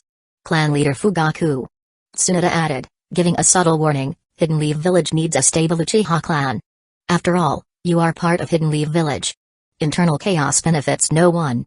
Chapter 502, I saw the Uchiha's annihilation. The concessions given to the Uchiha were hardly a big deal. After all, these were things the Uchiha rightfully deserved. The so-called suppression they faced previously was nothing more than the usual tactics of certain individuals. As for their seat in the Elders' Council, the Uchiha had always had one. It had simply been sidelined. Giving it back now wasn't a loss. As Takuya had said, as long as the Uchiha resolved their internal conflicts, dealt with the hawkish faction, and refused to relinquish their hold on the police force, the Uchiha would never rise. Would the Uchiha give up the police force? No. Even if Fugaku wanted to, the rest of the clan wouldn't allow it. Neither the Hawks nor the Doves would agree. Without letting go of the police force, the Uchiha would never have allies. An Uchiha clan with no allies could never cause any real trouble. Even if someone wanted to stir up chaos, Fugaku would take care of them personally. Progress was finally being made. Fugaku was visibly excited. His restless hands, repeatedly clenching and unclenching, revealed his inner turmoil. He had thought everything would have to wait until Tsunade officially became the fourth Hokage. He hadn't expected her to take the initiative and lay everything on the table. The suddenness of it all left him unprepared. Lady Tsunade, rest assured. The Uchiha will stabilize. Fugaku promised. Since the terms had been made clear and the benefits openly offered, if Fugaku couldn't handle the internal conflicts of his clan, where would the Uchiha's sincerity be? Without sincerity, they might as well prepare for more suppression. Just make sure nothing happens in the near future. Tsunade warned. She had no interest in meddling with the Uchiha's internal affairs. Her only demand was that no major incidents occur, at least not on the surface. You have my word. The Uchiha are part of Hidden Lee Village and will not bring trouble to the village. Fugaku assured her. Good. At least he understood. As the effects of the alcohol began to hit, Tsunade prepared to leave and rest. But then she remembered something Takuya had mentioned earlier and couldn't help but ask, Clan leader Fugaku, what exactly did your eyes see? What did my eyes see? The annihilation of the Uchiha, of course. Wait, no. Fugaku's heart jolted. It was clear Tsunade wasn't referring to that but to the future revealed by his Mangekyō Sharingan. Did Takuya tell her? He had only confided this information to Takuya, yet now Tsunade knew, and Kakashi Hatake seemed aware as well, judging by his calm demeanor. Fugaku felt a mix of frustration and betrayal. Seeing his shock, Tsunade explained, today's events made me concerned, so I asked Takuya directly. His eyes are indeed fine, there's no sign of excessive visual power consumption. However, he did mention you, clan leader Fugaku. So it was Takuya. Since you've decided to align with me, some matters shouldn't remain secrets. Don't you agree? Tsunade pressed.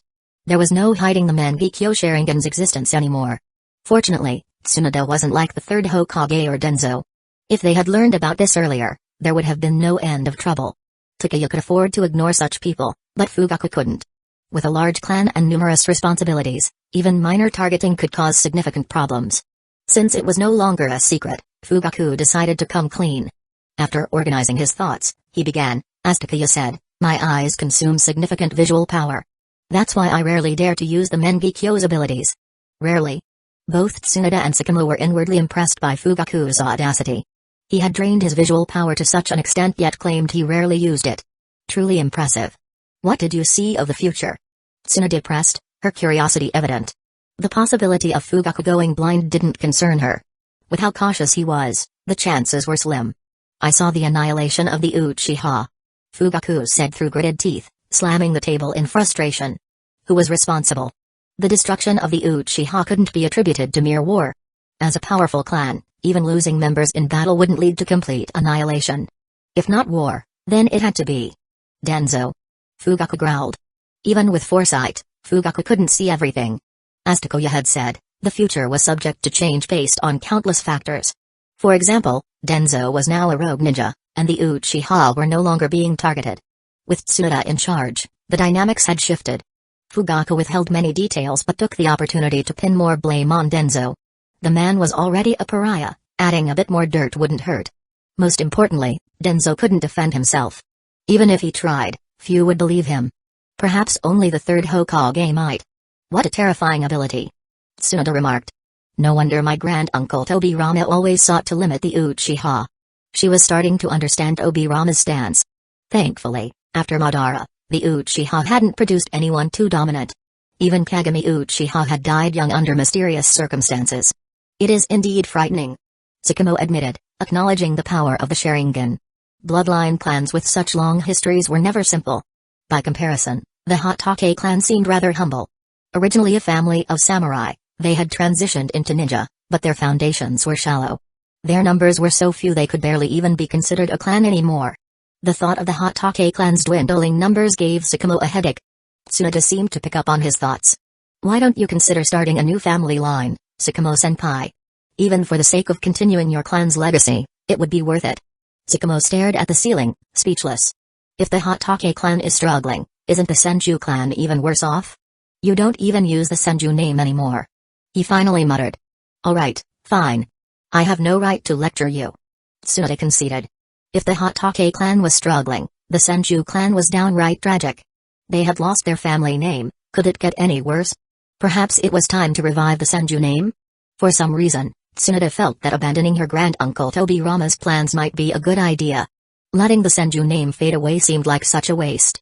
Tobirama was long gone, and Tsunade now held the reins of Hidden Leaf Village.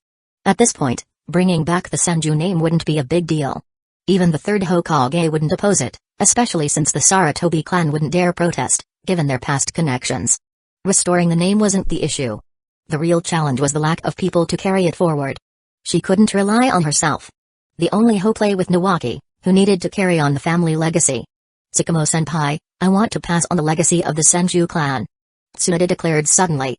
Sakamo was startled, glancing at her stern expression.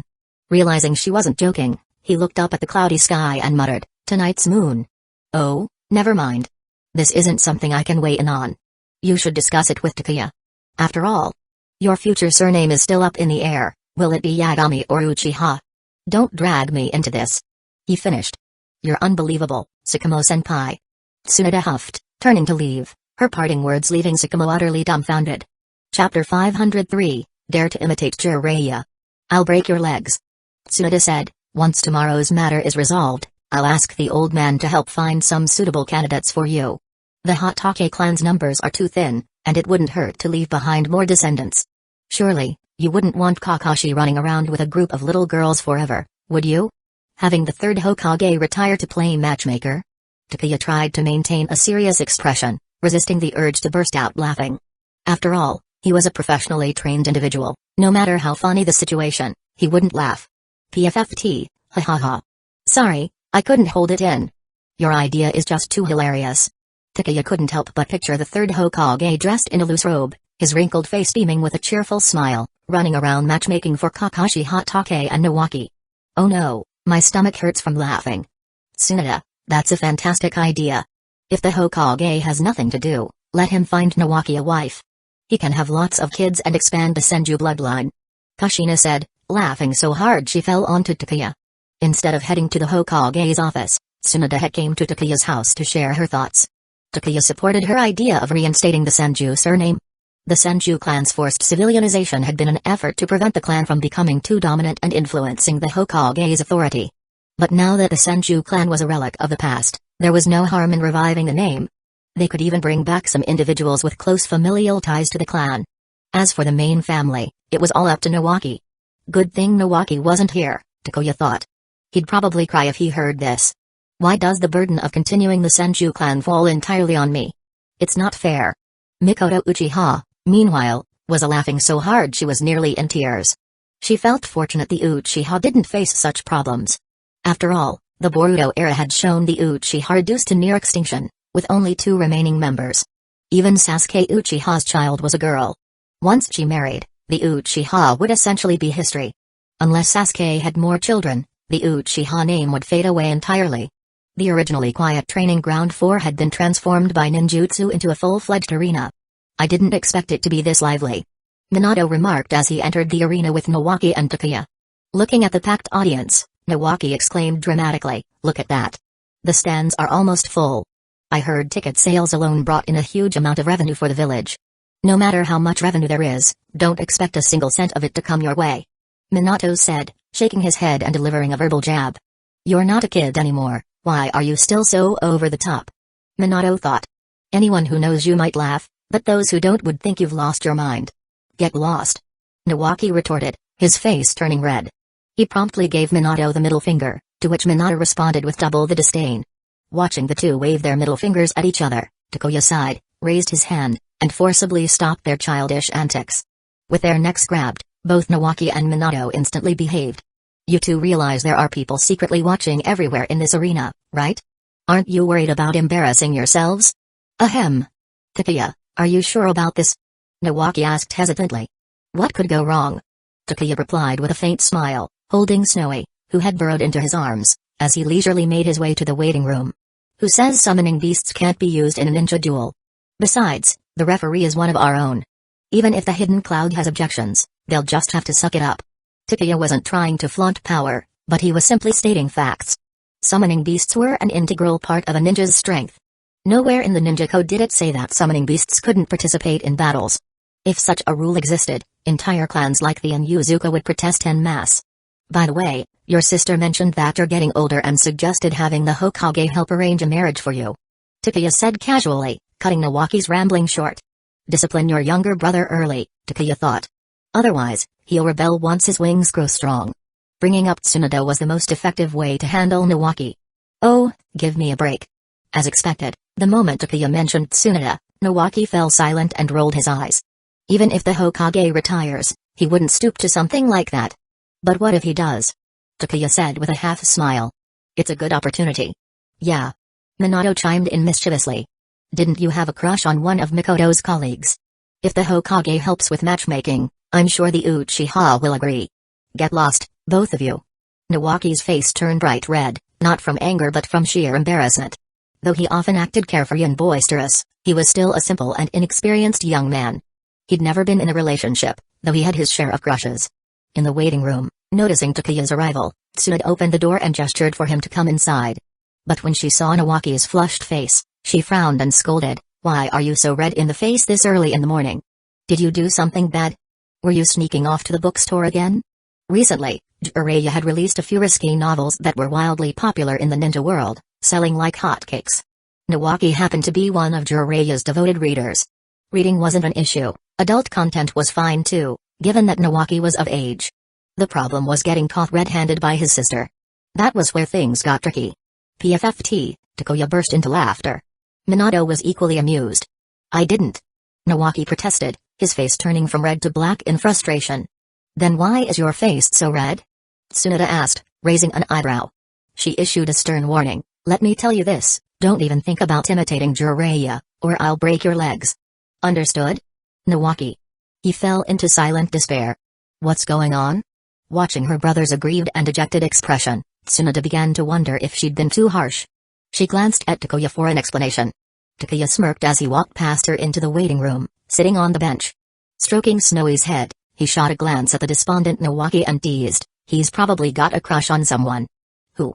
Pulling her brother into the waiting room, Tsunade shut the door with a loud bang, suddenly full of energy. She had always been deeply invested in her brother's future, particularly his love life. Don't say anything. If you do, we're not brothers anymore. Nawaki's wide, pleading eyes darted between Minato and Takuya, filled with fear. He dreaded the idea of Tsunade making it public knowledge. If that happened, he'd rather die than face the humiliation. Chapter 504, is that little thing really that dangerous? Seeing this, Takuya leaned his head to the side and feigned rest, ignoring the brewing chaos around him. After all, he needed to conserve his energy, he'd be fighting soon and wanted to be in peak condition. Nawaki, however, was beside himself with anxiety. Meanwhile, Takuya remained calm and indifferent, and Tsunade stood with her hands on her hips, glaring down at Minato. Despite his rapid growth and having surpassed Tsunade in height, Minato instinctively bent slightly under her intense aura. In the smallest voice he could manage, he quickly blurted out, Mikoto's colleague. It was over. Completely over. Nawaki slumped lifelessly into his chair, defeated, wishing he could disappear into thin air. Mikoto's colleague? Tsunade repeated, her left arm crossed over her chest while her right hand rested against her chin. Her eyes sparkled with intrigue as she glanced at her despairing brother and quipped mercilessly, you're hopeless. Even Minato knows how to make the first move. And you? Dreaming of wooing a girl like this? Then, with a sudden shift in tone, she declared, I'll look into it. Nawaki froze, looking like he wanted to disappear on the spot. Sensing an opportunity to rescue Nawaki, Takuya finally spoke up, redirecting Tsunade's focus. Shouldn't you be at the Hokage building, preparing for the ceremony? Fortunately, the mention of her duties successfully distracted Tsunade. The old man is already handling things over there. I just need to show up when it's time. Your fight with A has garnered a lot of attention, so Hidden Leaf Village needs to provide sufficient support, at least someone with enough status to oversee it. Tsunade said. Sending someone prominent to supervise the fight would show respect to the Hidden Cloud Village and prevent them from using the event as an excuse to create unnecessary trouble. As for A getting beaten to a pulp, that was A's own problem. If he had the audacity to provoke and initiate a duel, getting thoroughly trounced was his own fault. Bringing it up to the level of inter-village diplomacy would only embarrass himself further. You should rest for a while. I have some important guests to entertain. Tsunade patted Takoya on the shoulder before flipping her long ponytail and leaving the waiting room. On the other side of the arena, the Hidden Cloud Village's waiting room was packed with shinobi. The once spacious room now felt cramped with the influx of muscular men. A, the star of the upcoming fight, leaned against the wall with his arms crossed, nodding absent-mindedly as Dodai lectured him. Yeah, you're right. A muttered dismissively. Though he respected Dodai as a senior, A shared his father's disdain for long-winded advice. Right? I'm being serious here. Dodai exclaimed, exasperated. Despite all the intelligence Dodai had gathered on Takuya, A showed little interest. Takuya Yagami has a powerful summoning beast. Even if his eyes are compromised, affecting his own strength, the fox-like summoning beast resembling the Nine Tails is no joke. You must take it seriously, Dodai warned. I'll crush his delusions with my own hands. A declared, clenching his fists as his bulging muscles flexed, radiating confidence. A wasn't being arrogant, he genuinely viewed most summoning beasts as minor obstacles. A creature resembling the Nine Tails didn't necessarily mean it was on the same level as a tailed beast. And since Snowy had appeared so infrequently, there wasn't much intelligence to suggest otherwise. A's dismissal of Snowy was, therefore, understandable. Why use brains when muscle will do? A thought. His physique wasn't for show. Dodai sighed. Let's hope so. Despite his warnings, Dodai could only hope that things would go as A predicted. Otherwise, today's fight could become a disaster. This duel wasn't just personal, it had ramifications for both villages. The loser would bring disgrace upon their entire village. The knock at the door signaled it was time. Dodai opened it to find an Anbu shinobi, who nodded and said, "It's time. Takuya is ready." Finally. A grinned, revealing a set of gleaming white teeth. Shoving past Dodai, he strode confidently into the entry tunnel. Dodai sighed again. Let's head to the stands. The audience of tens of thousands eagerly awaited the start of the match. To ensure everyone's safety, Hidden Leaf Village had deployed a sealing team to set up barriers around the arena, preventing the fight from spilling into the crowd. Having raked in a fortune from ticket sales, Hidden Leaf Village couldn't afford to tarnish its reputation by neglecting spectator safety.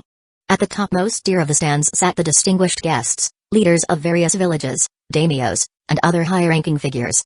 Tsunade, representing Hidden Leaf Village, was among them. When Takuya stepped into the arena, the crowd erupted with deafening cheers. This was Hidden Leaf Village's home turf. Naturally, the audience was eager to support their own. In contrast, A's entrance was met with indifference. As Takuya strode forward with Snowy cradled in his arms, A's brow furrowed. The fox-like summoning beast resembling the Nine Tails had indeed appeared. From one section of the stands, Kushina and Mikoto watched together. Kushina had initially wanted to bring Pakura along, but Pakura had been assigned as Tsunade's temporary bodyguard for the day, ensuring her safety despite Sakamo's presence. Big Fox, Snowy will definitely teach that little a lesson, right? Kushina asked cheerfully. From within her, the Nine Tails let out a nearly imperceptible sigh. If it weren't for Kushina's potential to storm in, it would have rolled its eyes. What kind of question is that? As a spectator, the Nine Tails should have been enjoying the show. But instead, it felt an odd sense of discontent. Why can't I roam freely too? Back in the arena, A scrutinized the seemingly harmless Snowy. He couldn't quite figure it out. Is this little thing really that dangerous? While A wrestled with his doubts, Takuya stood calmly, his presence effortlessly drawing the eyes of countless young women in the crowd. Takuya-sama is so handsome. My heart is racing, what should I do? Compared to A's burly, dark-skinned physique, with arms thicker than most people's thighs, and his rugged face adorned with a small mustache, Takuya's slender frame, white combat suit, and long white hair flowing behind him made him far more appealing to the ladies. A's type might appeal to those with unique tastes, but Takuya's charm was undoubtedly universal. Chapter 505, Letting Snowy Take the Stage. A goes berserk Takuya, with his eyes veiled by a white scarf, exuded an air of mystery. Coupled with the adorable Snowy in his arms, his appeal only grew stronger. In the stands, the fire daimyo, seated next to Tsunade, remarked in amazement, I hadn't expected Takuya-kun to become even more handsome over the years. Who picked out such an extravagant outfit for this brat? Tsunoda wondered, though she already had her suspicions. It must have been Kushina. She hadn't noticed it earlier in the waiting room, but now, seeing Takuya in this flashy attire, she realized he was captivating the hearts of nearly every girl in the audience. Being naturally handsome was one thing, but wearing such a bold outfit only made it worse. Tsunoda, about Takuya-kun. The daimyo began, waving his fan suggestively. However, Tsunoda cut him off mid-sentence. He already has girls he likes, more than one, in fact. Tsunoda wasn't as politically shrewd as the third Hokage, but she wasn't naive either. After the daimyo's initial compliments, she immediately sensed his intentions. She firmly denied him, leaving no room for negotiation. If she gave even a hint of leniency, the daimyo would undoubtedly bring this matter up with the third Hokage. "Oh, I see." The daimyo replied with a forced smile, dropping the subject, though clearly displeased. In another part of the stands, Dodai let out a sigh of relief. "Dodai-sama, what's the matter?" a companion asked. "Nothing, just relieved." Dodai replied dismissively. Since O had entered the arena, Dodai had been worried that Takuya might provoke him with sharp words. They already experienced Takuya's knack for trash talk the previous day. If he rattled Dai's psyche, the latter's hot temper would undoubtedly explode, putting him at a disadvantage. To Dodai's surprise, Takuya merely held Snowy in his arms, standing quietly and exuding the aura of a serene heartthrob. He made no move to taunt A, much to Dodai's relief. His greatest fear had been an immediate exchange of insults, with Takuya unleashing his wit and A losing his composure in a fit of rage. In the center of the arena, Kakashi Hatake, serving as the referee, entered the battlefield. He glanced at Takuya with a peculiar expression, then raised his hand and announced loudly, "This battle will be conducted under my supervision. There are no restrictions on the use of weapons or ninjutsu." Given Sakamo's strength and stature, he was more than qualified to act as the referee. Hidden Leaf Village had ensured there was no room for Hidden Cloud to object. After glancing at Takuya, who remained silent, and A, who nodded slightly, Sakamo waved his hand and declared, "Since neither party has objections, the battle begins now." With that, Sakamo moved to the edge of the arena and signaled the ceiling squad to activate the barrier. "You will pay the price for your arrogance, Takuya Yagami." A's expression darkened as he roared, and with a loud boom, the ground beneath him cracked. The lightning-style chakra mode, passed down through generations of Raikage, exploded around him. Blue lightning cloaked his body, sparks leaping outward as if he were encased in armor made of pure electricity. This was why it was often referred to as the lightning armor. Whatever makes you happy. While A made a dramatic show of his power, Takuya merely bent down and gently placed Snowy on the ground. Then, he calmly retreated to the sidelines, crossing his arms as though he were merely an observer. Clad in his lightning armor, A's strength, speed, and defense were all significantly heightened. In this state, he could unleash devastating attacks. But as he prepared to charge, he froze, question marks practically visible above his head. He stared at the harmless-looking Snowy on the ground, then at Takuya, who had stepped back. His mind was in complete disarray. What does this even mean? What's going on? Is Takuya not planning to fight? What's with releasing a little pet? You don't understand, that's Takuya-sama's summoning beast. Does this mean Takuya-sama thinks A isn't worth his effort? That A only deserves to fight his summoning beast? The audience buzzed with speculation, their imaginations running wild. Even in the VIP section, the dignitaries were bewildered. Glances were exchanged, and eventually, all eyes fell on Tsunoda. Under the scrutiny of so many powerful figures, Tsunoda's expression didn't falter. She calmly stated, "Summoning beasts are part of a ninja's strength. We get that, but why send in what looks like a harmless pet? Is this outright disdain for A?" Sakamo's lips twitched as he processed the scene. Dodai-sama. Even the Hidden Cloud shinobi were at a loss. Dodai clenched his fists, barely restraining himself from storming into the arena and giving Takuya a piece of his mind. Disrespectful. If Takuya wanted to look down on A, there was no need to resort to such a humiliating method. Among the audience unfamiliar with Snowy's capabilities, many began to worry about the tiny creature. That adorable little thing, it'll get crushed with one punch.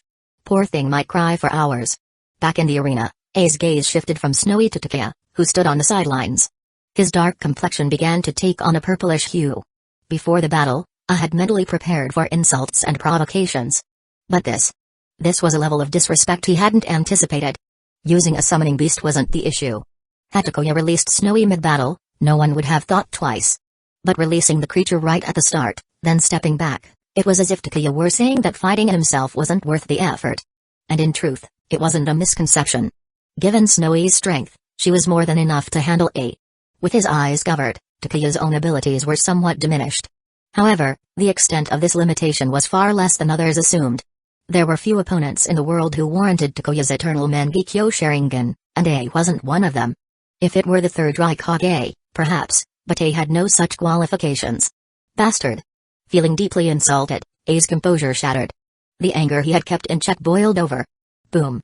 Lightning chakra erupted from A in waves, shattering the ground beneath his feet. The force of his chakra carved a small crater into the arena floor. Whoa, overreact much? Takuya hadn't expected A to go full berserk mode right out of the gate. The man resembled a raging Super Saiyan, his body surrounded by crackling blue lightning. His not-so-long golden hair stood on end. If he grew a tail, I'd almost believe he had Saiyan blood. With a thunderous explosion, A launched himself forward, leaving deep footprints in the ground as his figure blurred out of sight. So fast. Chapter 506, Snowy, dare to ignore me? Fine, you're dead. Among the audience watching the battle, there were quite a few skilled ninja. To an ordinary person, it seemed as if A still stood in place, accompanied only by a sudden loud boom. However, what they were actually witnessing was merely an afterimage left behind by A, as his speed was so fast that their eyes couldn't keep up. What terrifying speed!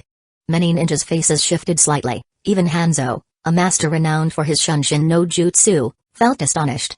His famed technique, known throughout the shinobi world for its swiftness, seemed to pale in comparison to A's speed enhanced by the lightning-style armor. A's velocity had reached a staggering peak, like a blue streak of lightning zipping across the arena. Watch out! With his lightning-style chakra mode activated, A covered the entire battlefield in a blink of an eye. Such a speed would be enough to induce despair in anyone. Yet, astonishingly, Takuya remained as calm as ever, standing motionless where he was. He neither dodged nor defended, not even raising a hand. He simply stood there quietly. Idiot, fool, you're dead. In A's eyes, Takuya's inaction was nothing less than silent mockery and provocation. A mentally cursed Takuya endlessly, bringing up all the insults he'd ever heard his comrades use during training. His anger bubbled over until there was nothing left in his mind but Takuya, no duels, no strategies, and no summoned beasts. All he wanted was to crush Takuya. In the audience, Tsunade raised an eyebrow, a flicker of surprise crossing her face as she observed A's tremendous speed. Though she was amazed, she wasn't worried about Takuya. She knew better than anyone how formidable he was. If it were the third Raikage standing there, perhaps Tsunade might have felt a flicker of concern. As for A? Forget it. He wasn't in the same league. You're dead. Having reached Takuya in an instant, A swung his massive fist. He swore he'd use his sandbag-like fists to shatter Takuya's face into pieces. He was getting closer, closer still. Suddenly, a streak of red light shot through the air, striking at A. Prepared to pound Takuya into submission, A instinctively twitched when he sensed danger coming from behind. Continue the attack? Or evade? A was forced into a split-second decision. Meanwhile, the audience, oblivious to the situation, was stunned as they saw Snowy, the seemingly harmless creature, lash out with a long red tail of chakra aimed at A. The chakra's aura on the tail left many with pale faces. Why are you glaring at me like I killed your parents? Your opponent is behind you. Takuya, watching A's berserk state, felt perplexed. Why did this guy go berserk right from the start? Did I mock him or something? No, wait, I didn't even say anything. I just let Snowy down and stepped back. What on earth is wrong with this guy, ignoring Snowy entirely to attack me? Daring to ignore Snowy? Takuya could already imagine A's fate. Though Snowy usually appeared soft and gentle, her anger was no joke. The consequences would be severe. The entire arena shook violently, but Takuya remained utterly still. He didn't even take a step back. Not far away, A lay embedded into the ground, struck down by a long, crimson chakra tail that left the ground cracked and a human-shaped dent in its wake. While A's berserk mode and lightning-style chakra mode granted him incredible speed, Snowy was faster. With focusing all his attention on Takuya, Snowy's surprise attack from behind left him defenseless. Even if he realized the danger, he had no time or room to react. The attack left A like a nail hammered into wood, pinned completely into the ground. What just happened? In the arena, tens of thousands of spectators stared with wide eyes, their faces etched with shock as they stared at the field. Even the shinobi from the 5 great nations were stunned. Many couldn't believe their senses. Was that an attack from a tailed beast? That red tail resembled a tailed beast's chakra and aura perfectly, right down to the oppressive presence. What the hell is going on? Could there be more tailed beasts besides the 9 already known? The shinobi from the Sand Village were left wide-eyed. As the village that had experienced the most tailed beast rampages, they were particularly attuned to sensing tailed beast chakra. Lady Cho. You didn't imagine it, that's definitely a tailed beast Sora. Chiyo confirmed, her expression dark. The Sand Village had gathered a significant amount of intelligence on Snowy, second only to the Leaf. Snowy had even fought their ninja during the Second Shinobi War. However, the gathered intel had always been tentative, leaving Snowy's true nature shrouded in ambiguity. The Shinobi world had firmly established there were only 9 tailed beasts. But now, another seemed to have appeared, throwing the understanding of the world into disarray. This can't be fake, right? In the section reserved for the Mist Village, Yagor blinked and turned to Tsunade. I've long heard that the Leaf's Takuya Yagami had a summoned beast resembling the 9 tails. I didn't expect it to be this similar. Had someone from another village made such a comment, they might have been accused of stirring trouble. But the Mist Village and Leaf were in the midst of a rare period of harmony, so Yagora's words were purely out of curiosity. Under the scrutiny of numerous astonished and curious gazes, Tsunade calmly replied, Snowy is special. Takuya formed a summoning contract with her when she was just a cub, and she has grown alongside him ever since. Displaying power was one thing, but giving away secrets was another. When it came to the truth behind Snowy, Tsunade wasn't about to say a word. Let the other villages keep guessing. Having Takuya leave the fight to his summoned beast, surely that was intentional? Sensing the unfolding chaos, Dodai quickly made his way to the highest section of the audience, seating himself in the area reserved for the Cloud Village. Tsunade raised an eyebrow at his accusation, then retorted, is there a rule in the shinobi world that forbids summoned beasts from participating in battles? Honestly, even Tsunade herself found it perplexing. Takuya had mentioned that Snowy would be the one fighting, but how the fight was unfolding was completely beyond her expectations. Chapter 507, How Strong is Snowy? Approximately equal to all 9-tailed beasts combined, Tsunade's thoughts mirrored those of others. She had assumed that even if Takuya relied on Snowy's strength, it would involve transitioning the fight's focus to Snowy during the battle. In simpler terms, Takuya would show up for appearances, establish himself, and then let Snowy take over. But unexpectedly, Takuya had placed Snowy down at the very beginning, stepping back immediately to let her take control of everything. Starting the fight with a bang, leaving no time for his opponent to adjust or process what was happening. Knowing that Takuya Yagami's eyesight is compromised, your ace still chose to provoke him. Is that how guests are supposed to behave? Tsunade added a sharp rebuke to Dodai. If the Cloud Village hadn't been posturing and acting arrogant, there wouldn't have been any mocking, insults, or challenges leading to this. And the humiliation of having a summoning beast showcase their strength wouldn't have occurred either. This is your problem, Cloud Village. Don't think I'll stay quiet about it. If it were the third Hokage, he might have brushed it off with a polite smile, but not Tsunade. If the Cloud Village's had a temper, Tsunade's wasn't any better. Both were hot-headed. If one exploded, the other wouldn't back down, they'd explode together. Dodai was rendered speechless by Tsunade's bluntness. If the Cloud Village hadn't acted so pompously, things wouldn't have escalated to this point. Too bad for them. Meanwhile, the other villages' representatives were ready with popcorn and drinks, eager for the show. However, Dodai's silence put an abrupt end to the entertainment. While an invisible war of words brewed in the audience, the battle below grew even more intense. After being slammed into the ground by Snowy's tail, a quickly leapt out of the rubble of dirt and stone. Having taken a direct hit, seemed to have calmed down somewhat, his berserk rage subsiding slightly. He no longer dared to ignore Snowy. His attention shifted entirely from Takuya to the white fox that had effortlessly overwhelmed him. Takuya continued to look like a mere spectator, showing no signs of intervening. Meanwhile, Snowy wagged her 9 fluffy tails, staring at A with keen interest. Although Snowy often appeared soft and adorable, almost like a heart-melting pet, she was, in essence, a tailed beast. And as a tailed beast, she wasn't known for her good temper or dislike of combat. Snowy's docility was reserved for Takuya's side, where she rarely had the chance to fight. Most of her action was limited to occasionally punishing the cheeky Shinshu. Now, given the opportunity to fight openly, Snowy was far more excited than Takuya himself. The little fox was thrilled. Noticing Snowy's excitement, Takuya discreetly stepped back a few more paces, giving her plenty of space to enjoy her fight. This training ground was proving to be too small. If Snowy returned to her original size, it might scare half the audience. Fortunately, Snowy could control her size.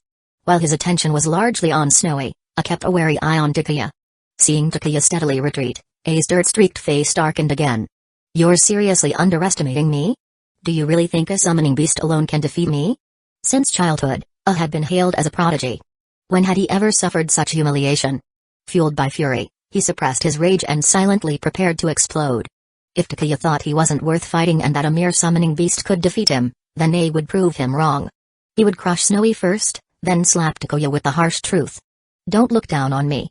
With a furious roar, a disappeared in a flash of lightning, this time targeting Snowy instead of Takuya. The battle erupted. As it charged, the petite and adorable Snowy suddenly transformed, growing into a 2-meter-tall white fox. A fiery red chakra enveloped her body, and her sharp claws slashed down toward the oncoming A's speed, enhanced to its limits by his lightning-style chakra mode, was still insufficient against Snowy's newfound strength. Bang! The force of A's punch, capable of smashing boulders, collided with Snowy's claw. His muscular frame was nearly frozen in place, as if he had struck an immovable mountain instead of a fox. That's it. A soft and cute voice echoed through the arena. Countless spectators craned their necks, eyes wide, unwilling to miss a moment. In their view, the stunning Snowy nonchalantly blocked A's punch with her paw and even tilted her head to add a mocking, "That's it." Mocked by a tailed beast no less. A's frustration was palpable. Arg! Fueled by anger, A's strength surged once again.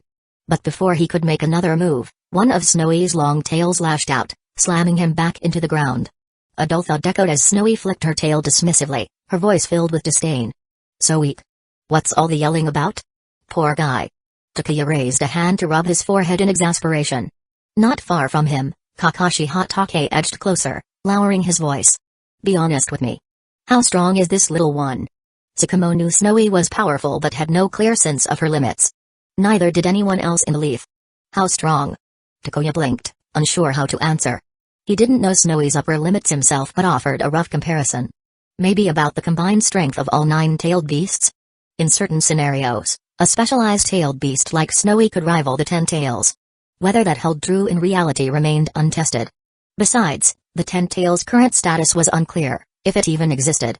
And Takuya had no intention of letting anyone touch the 9 tails, as it would endanger Kushina's life.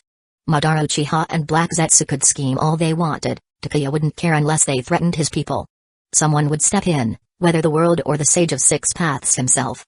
As long as they didn't involve his people, it wasn't Takuya's problem. Go to hell. Tsukumo rolled his eyes. The combined strength of 9-tailed beasts? Why not claim Snowy could conquer the entire shinobi world? He assumed Takuya was joking. Meanwhile, O was once again flattened into the ground. In the stunned silence of the audience, Snowy's 9 tails whipped through the air like deadly whips, raining blows on A.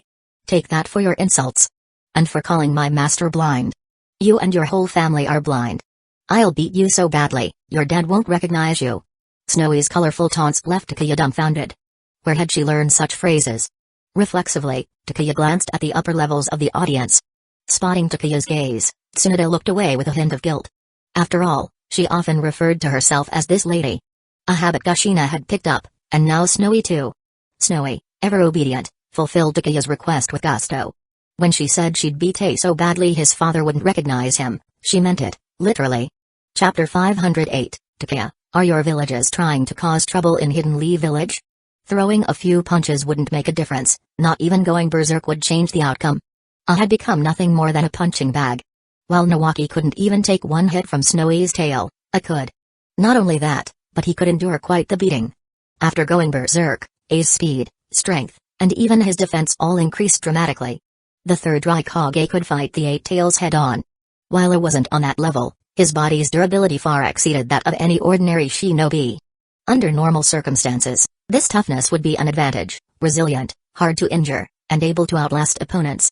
But right now, that very advantage had turned into a disadvantage. Having such tough skin and thick muscles only meant he was harder to knock down, effectively turning him into the perfect punching bag. Damn it.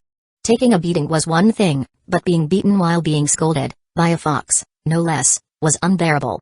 If it had been a person, I might have endured the humiliation. But being scolded and pummeled by a fox? That was something else entirely. Gritting his teeth, I blocked one of Snowy's tails and prepared to counterattack. But before he could, another tail whipped down, slamming him right on the forehead. Even with his tough body and astonishing defense, the impact left A's mind blank, a buzzing noise filling his head as he momentarily lost awareness. "You still dare to talk back?" Hearing A's muffled curses, Snowy grew even angrier. Her 9 tails lashed out faster and harder, creating an almost imperceptible blur of white as they struck. A, lying helplessly on the ground, endured the unrelenting assault. Whap! Whap! The sound of tails striking echoed through the entire training ground, leaving countless spectators stunned. "Stop, I. Whap! I. Whap!" I tried to say something, But Snowy gave him no chance to speak. In Snowy's view, her task wasn't finished. A's foul mouth only infuriated her further. Since he enjoyed cursing so much, Snowy decided to target his mouth specifically. And so, the places where A was struck increased significantly. Was this truly a clash between the new generation geniuses of two great shinobi villages?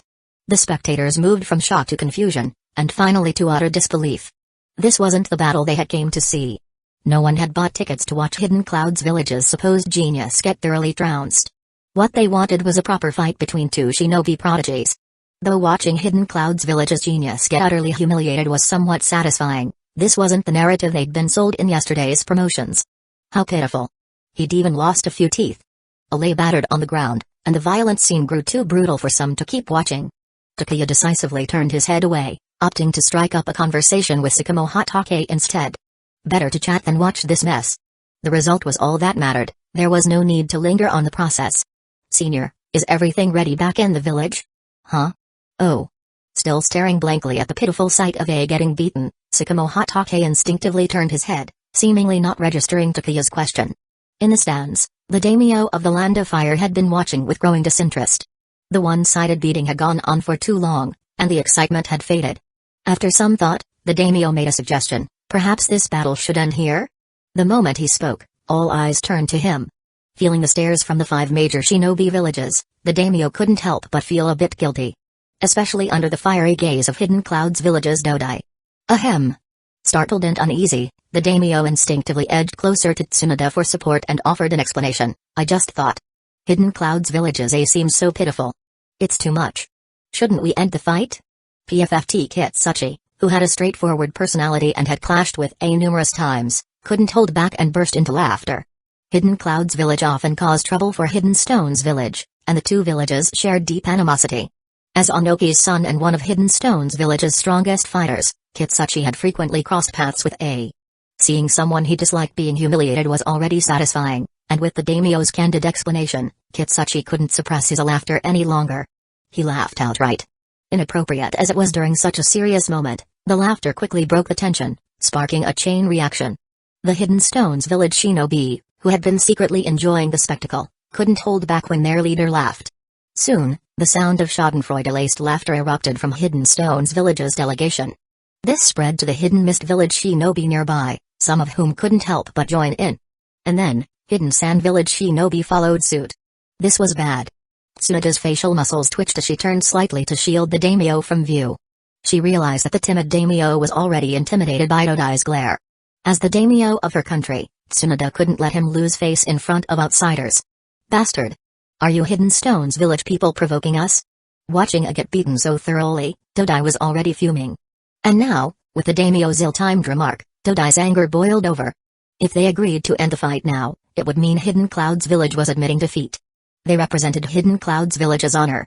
Even if they were being humiliated, they had to endure it, or the entire village's reputation would suffer. Though A's humiliating defeat at Snowy's hands was embarrassing enough, personal disgrace was one thing, dragging the entire village's name through the mud was another. The daimyo's public suggestion had pushed Dodai to the brink. To make matters worse, Kitsuchi had the audacity to laugh. It wasn't just Kitsuchi, his laughter had encouraged the entire Hidden Stone's village delegation, followed by Hidden Mist village, and then Hidden Sand village. It felt as though Hidden Cloud's village had become the laughingstock of the shinobi world. Trouble had erupted. Why couldn't I hold back? Kitsuchi cursed himself inwardly and quickly stifled his laughter, but he still turned to confront Dodai, his expression hard. When has Hidden Stone's village ever provoked Hidden Cloud's village? You're lacks strength and has a foul mouth. Can't we laugh at that? The situation had escalated to a full-blown conflict between two villages. Could they back down now? Absolutely not. Especially given the long-standing rivalry between Hidden Stone's village and Hidden Cloud's village. How dare you? The Hidden Cloud's village shinobi, already enraged, couldn't hold back after Kitsuchi's provocation. Swords were drawn, and the atmosphere became electric with tension. What did you say? The Hidden Cloud's village shinobi cursed, and the Hidden Stone's village shinobi retorted, escalating the confrontation further. If not for the Hidden Mist village shinobi standing between them, they might have already clashed. The shouting of dozens of shinobi from both villages drew everyone's attention. Sakamo Hatake, sensing the situation spiraling out of control, left the field and approached Tsunoda. They're arguing? What's going on? Hidden Stones Village and Hidden Clouds Village had always been at odds, locked in a tit-for-tat relationship for years. Hidden Clouds Village loved stirring up trouble, and Hidden Stones Village was never one to back down. The problem was, this was Hidden Leaf Village's territory. Letting two villages brawl here would be a massive embarrassment. If a fight broke out, the first person to become a laughingstock would be Tsunade, the soon-to-be fourth Hokage. The celebrations were just a few hours away. If a brawl erupted now, it would be a disaster. Step in and stop them. Takuya gestured, and the surrounding Anbu immediately moved in. Kushina and Mikoto Uchiha also went to assist. Snowy. Takuya decided it was time to make a statement. At Takuya's command, Snowy stopped beating A. Her 2-meter-tall form swelled instantly, growing to a massive, mountain-like size that loomed over the training ground. The unfortunate A was pinned under one of her enormous paws, unable to move. The terrifying chakra emanating from Snowy enveloped the entire training ground. Takuya leaped onto Snowy's head, facing the now silent delegations from Hidden Clouds Village and Hidden Stones Village. Are you trying to cause trouble? Chapter 509, Snowy commands the field. The Nine Tails sparks envy among the villages. Oh my god. Was this level of chaos really necessary? Tsukumo Hatake, who had just reached Tsunade's side, stared at Takuya standing atop Snowy's head, his eyes wide in disbelief.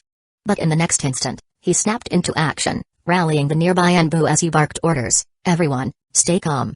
Remain seated and don't panic. Takuya's sudden display had startled not only the shinobi from various villages but also the ordinary spectators. Left with no other option, Tsukumo led the Anbu to maintain order. Fortunately, everything had happened so abruptly that although the audience was frightened, widespread panic had yet to erupt.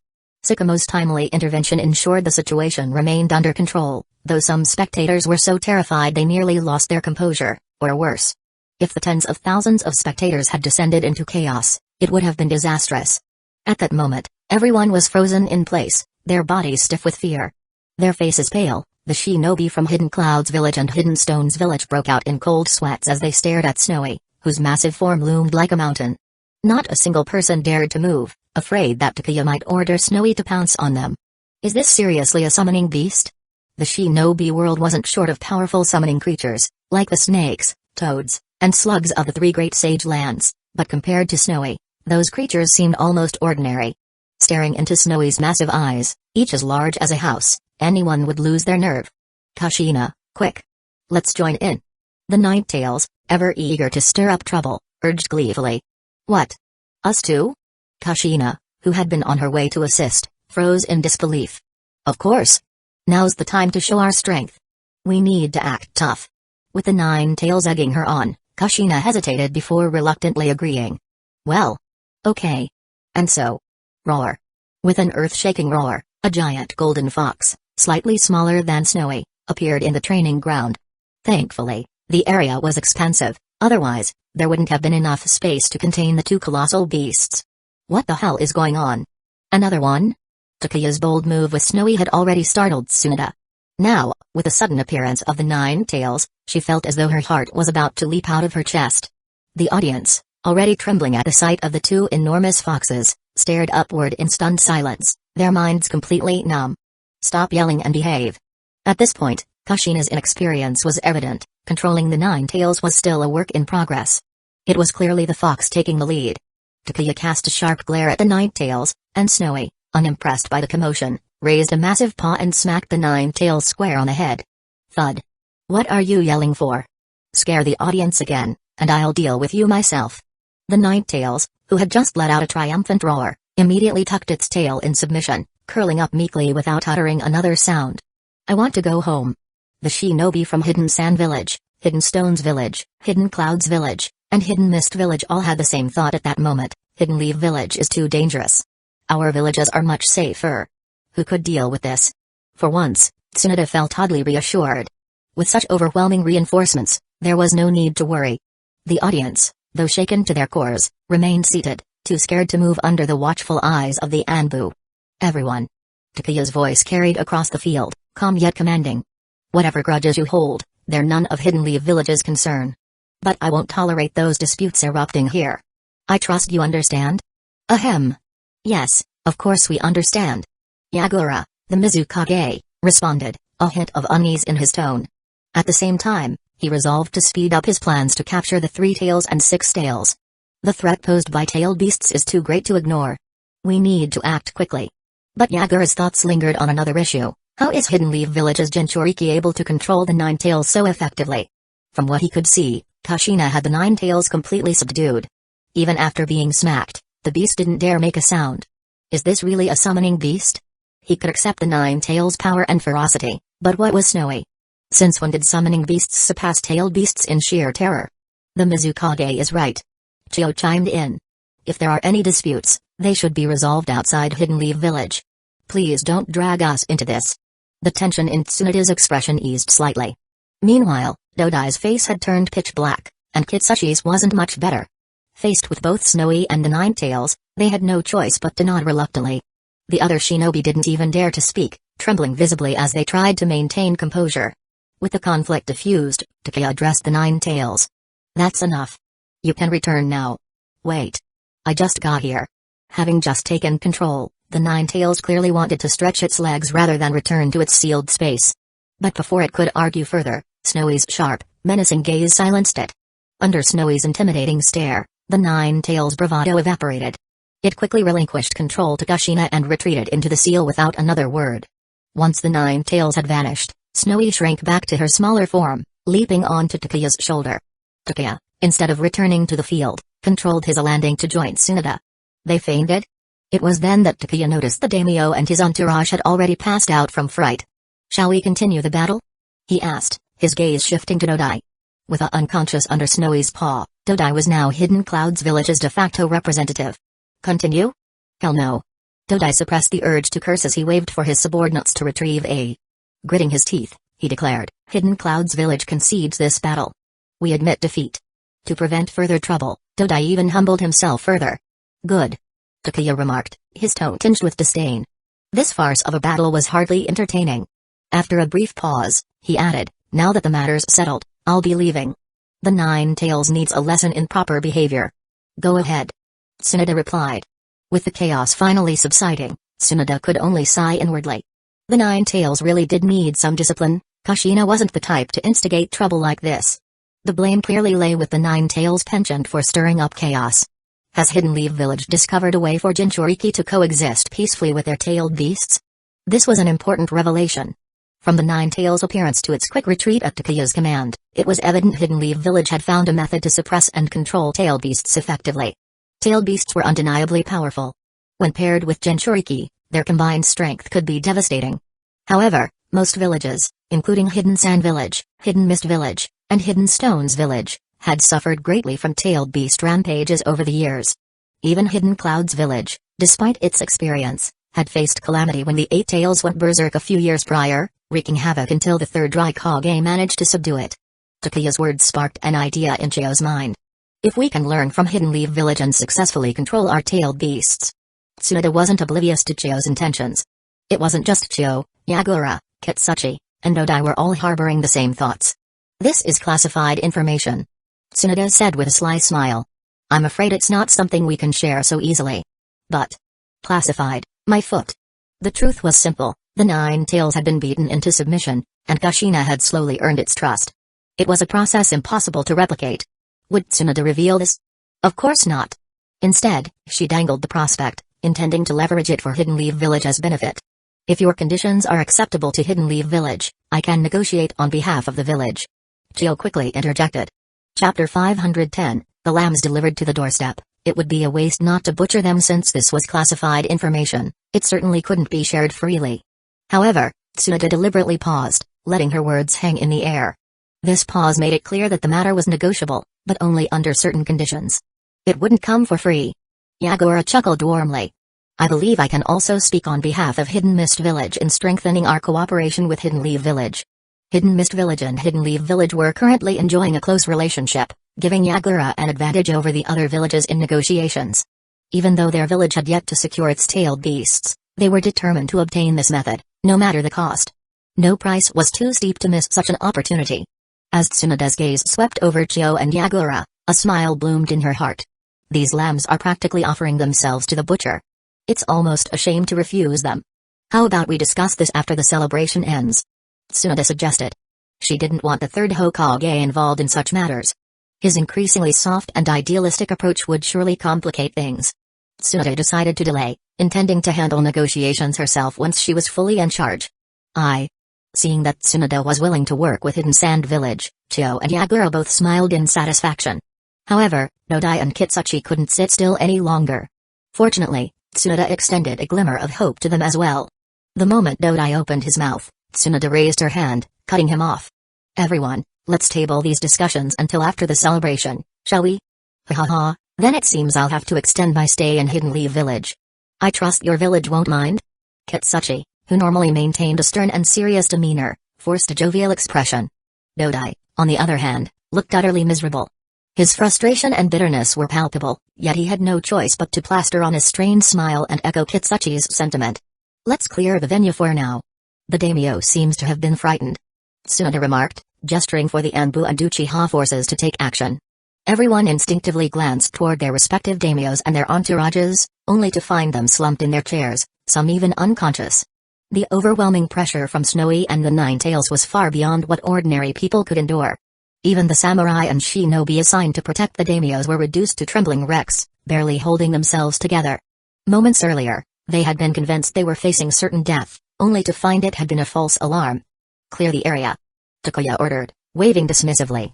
He had no interest in sticking around to maintain order or oversee the evacuation of the audience. "Understood. The Anbu and Uchiha forces will handle it," Tsunade replied. She knew Takuya disliked dealing with such trivial matters, so she simply sent him off to rest. As for the upcoming celebration, based on her understanding of Takuya, there was little chance he would attend, let alone show any interest in watching. Indeed, Tsunade was right. Takuya skipped the celebration entirely, choosing to rest at home instead. With Hidden Leaf Village as shinobi, the Anbu, and the Uchiha police force all managing the situation, his presence would have made no difference. Besides, no village in their right mind would dare cause trouble now, especially after witnessing Hidden Leaf Village flex its strength. As for intelligence gathering, that was inevitable. Rather than sneaking around, the other villages would openly observe. It wasn't as if Hidden Leaf Village could hide all its shinobi, such measures were impossible. Takuya wasn't the only one absent from the celebration. "How are you feeling, eh?" Dodai looked down at A, who lay on a hospital bed, wrapped in bandages and gauze like a mummy, his face the only part of him visible. Dodai wasn't sure what to say. As soon as the fight ended, Tsunade had sent A to Hidden Leaf Village's hospital for treatment.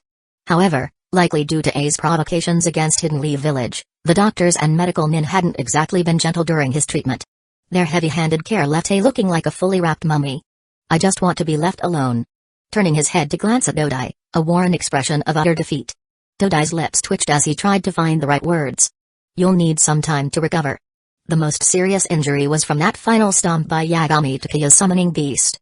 Despite being thoroughly beaten by Snowy during the fight, most of A's injuries were superficial and would have healed with a few days of rest. But after the commotion in the stands, Takuya had grown irritated. To ensure he wouldn't stir up trouble, Snowy had stomped on him, breaking several of his bones in the process. The injuries from that single stomp were far worse than everything else combined. This was why Dodai, looking at the bandaged and immobilized A, felt a deep mixture of emotions. A's grievous injuries were partly his responsibility. After a moment of silence, A finally spoke. "I remember the village's reports stating there were only 9-tailed beasts in the shinobi world, 1 tail to 9 tails. So why the hell was I fighting a summoning beast? Can that thing even be called a summoning beast? It's a tailed beast, damn it. I knew full well the power of tailed beasts. The more tails, the stronger the beast. Hidden Cloud's village had both the 2 tails and the 8 tails, and the 8 tails alone was strong enough to completely outclass the 2 tails. Thanks to Hidden Cloud's village's specialized training, their Jinchuriki were better equipped to communicate with their tailed beasts than those of other villages. The reports are accurate." Dodai confirmed, though he himself was beginning to have doubts. "That summoning beast of Yagami Takuya's is clearly a tailed beast." A growled through gritted teeth. "It's stronger than the 8 tails, both in power and speed. It might even surpass the 9 tails. Although A was known for his fiery temper, he also possessed the keen analytical mind of a shinobi. His rage often overshadowed his competence, but he was no fool.